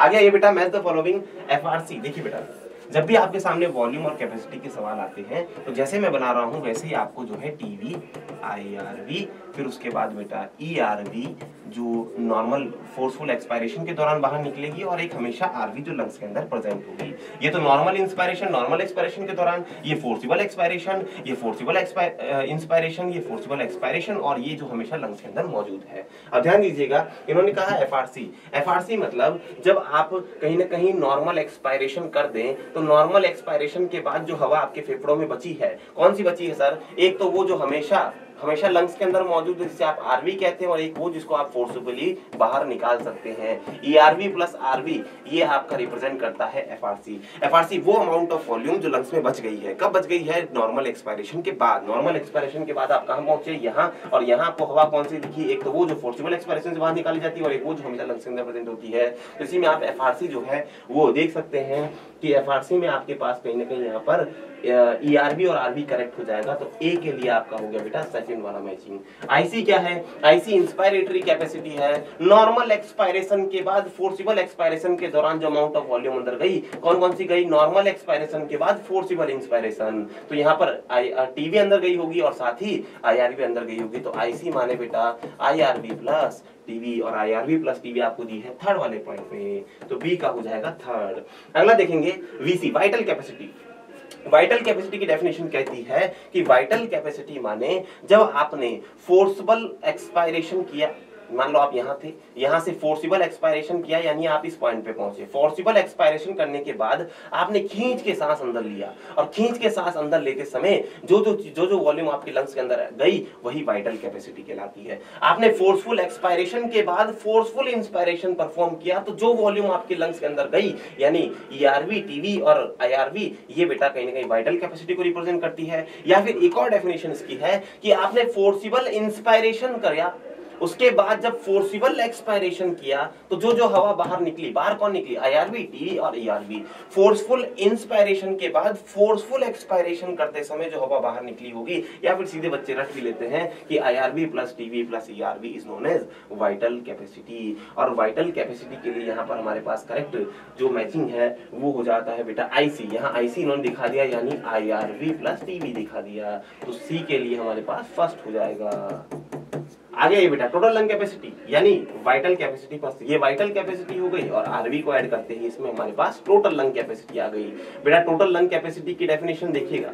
टोटल लंग कैपेसिटी माने आपने खींच के सांस अंदर ली, फोर्सफुल इंस्पायरेशन किया और रुक गए, और इस पॉइंट पे जो हवा आपके लंग्स के अंदर मौजूद है, RV भी है, ERV भी है, TV भी है और IRV भी है, चारों वॉल्यूम्स को मिलाकर आपकी क्या आती है? Total lung capacity. और ये हमें मैच मिलता है बेटा फोर्थ वाले पॉइंट पे। तो आपका करेक्ट मैचिंग हो गया A second, B third, C first और D फोर्थ, जो आपका दिया है सेकंड ऑप्शन में। अगला क्वेश्चन बेटा, match the following group of animal is used gills. बेटा हमें गिल्स जो ऑर्गेनिज्म रेस्पिरेटरी स्ट्रक्चर के रूप में यूज करते हैं उनको बताना है। Fishes, frog, tadpole, larva, mature frog बेटा गिल्स का यूज नहीं करता, टेडपोल जरूर कर लेता है। फिश ठीक है, मोलस्का ठीक है, एक्वाटिक आर्थ्रोपोडा जी हाँ ये करेक्ट हो जाएगा। मोलस्का में याद है फेदर लाइक गिल्स मौजूद है बेटा मेंटल कैविटी में। रेप्टाइल नहीं करते गिल्स का यूज, इंसेक्ट नहीं करते, इंसेक्ट में भी एक वो प्रॉन वगैरह करता है, अर्थवर्म नहीं करता, मोलस्का कर लेता है। तो यहाँ पर आप देखेंगे सेकंड ऑप्शन करेक्ट हो जाएगा गिल्स के लिए। आगे आइए बेटा, which are not correctly matched. यहाँ हमें डेटा दिए गए बेटा क्वेश्चन में, एवरेज ब्लड प्रेशर बेटा 120/80 mm of Hg होता है, ये गलत हो गया। बी स्ट्रोक वॉल्यूम, एक बार पंप करने पर ईच वेंट्रिकल से निकली गई वॉल्यूम बेटा ये करेक्ट हो गया। कार्डियक आउटपुट बेटा लगभग 5000 ml, ये सही हो गया। ब्रीदिंग रेट 44 से नहीं बेटा, ब्रीदिंग रेट होती है 12 से 16 times per minute. Heart beat rate per minute normal वाली बेटा सही दे रखी है।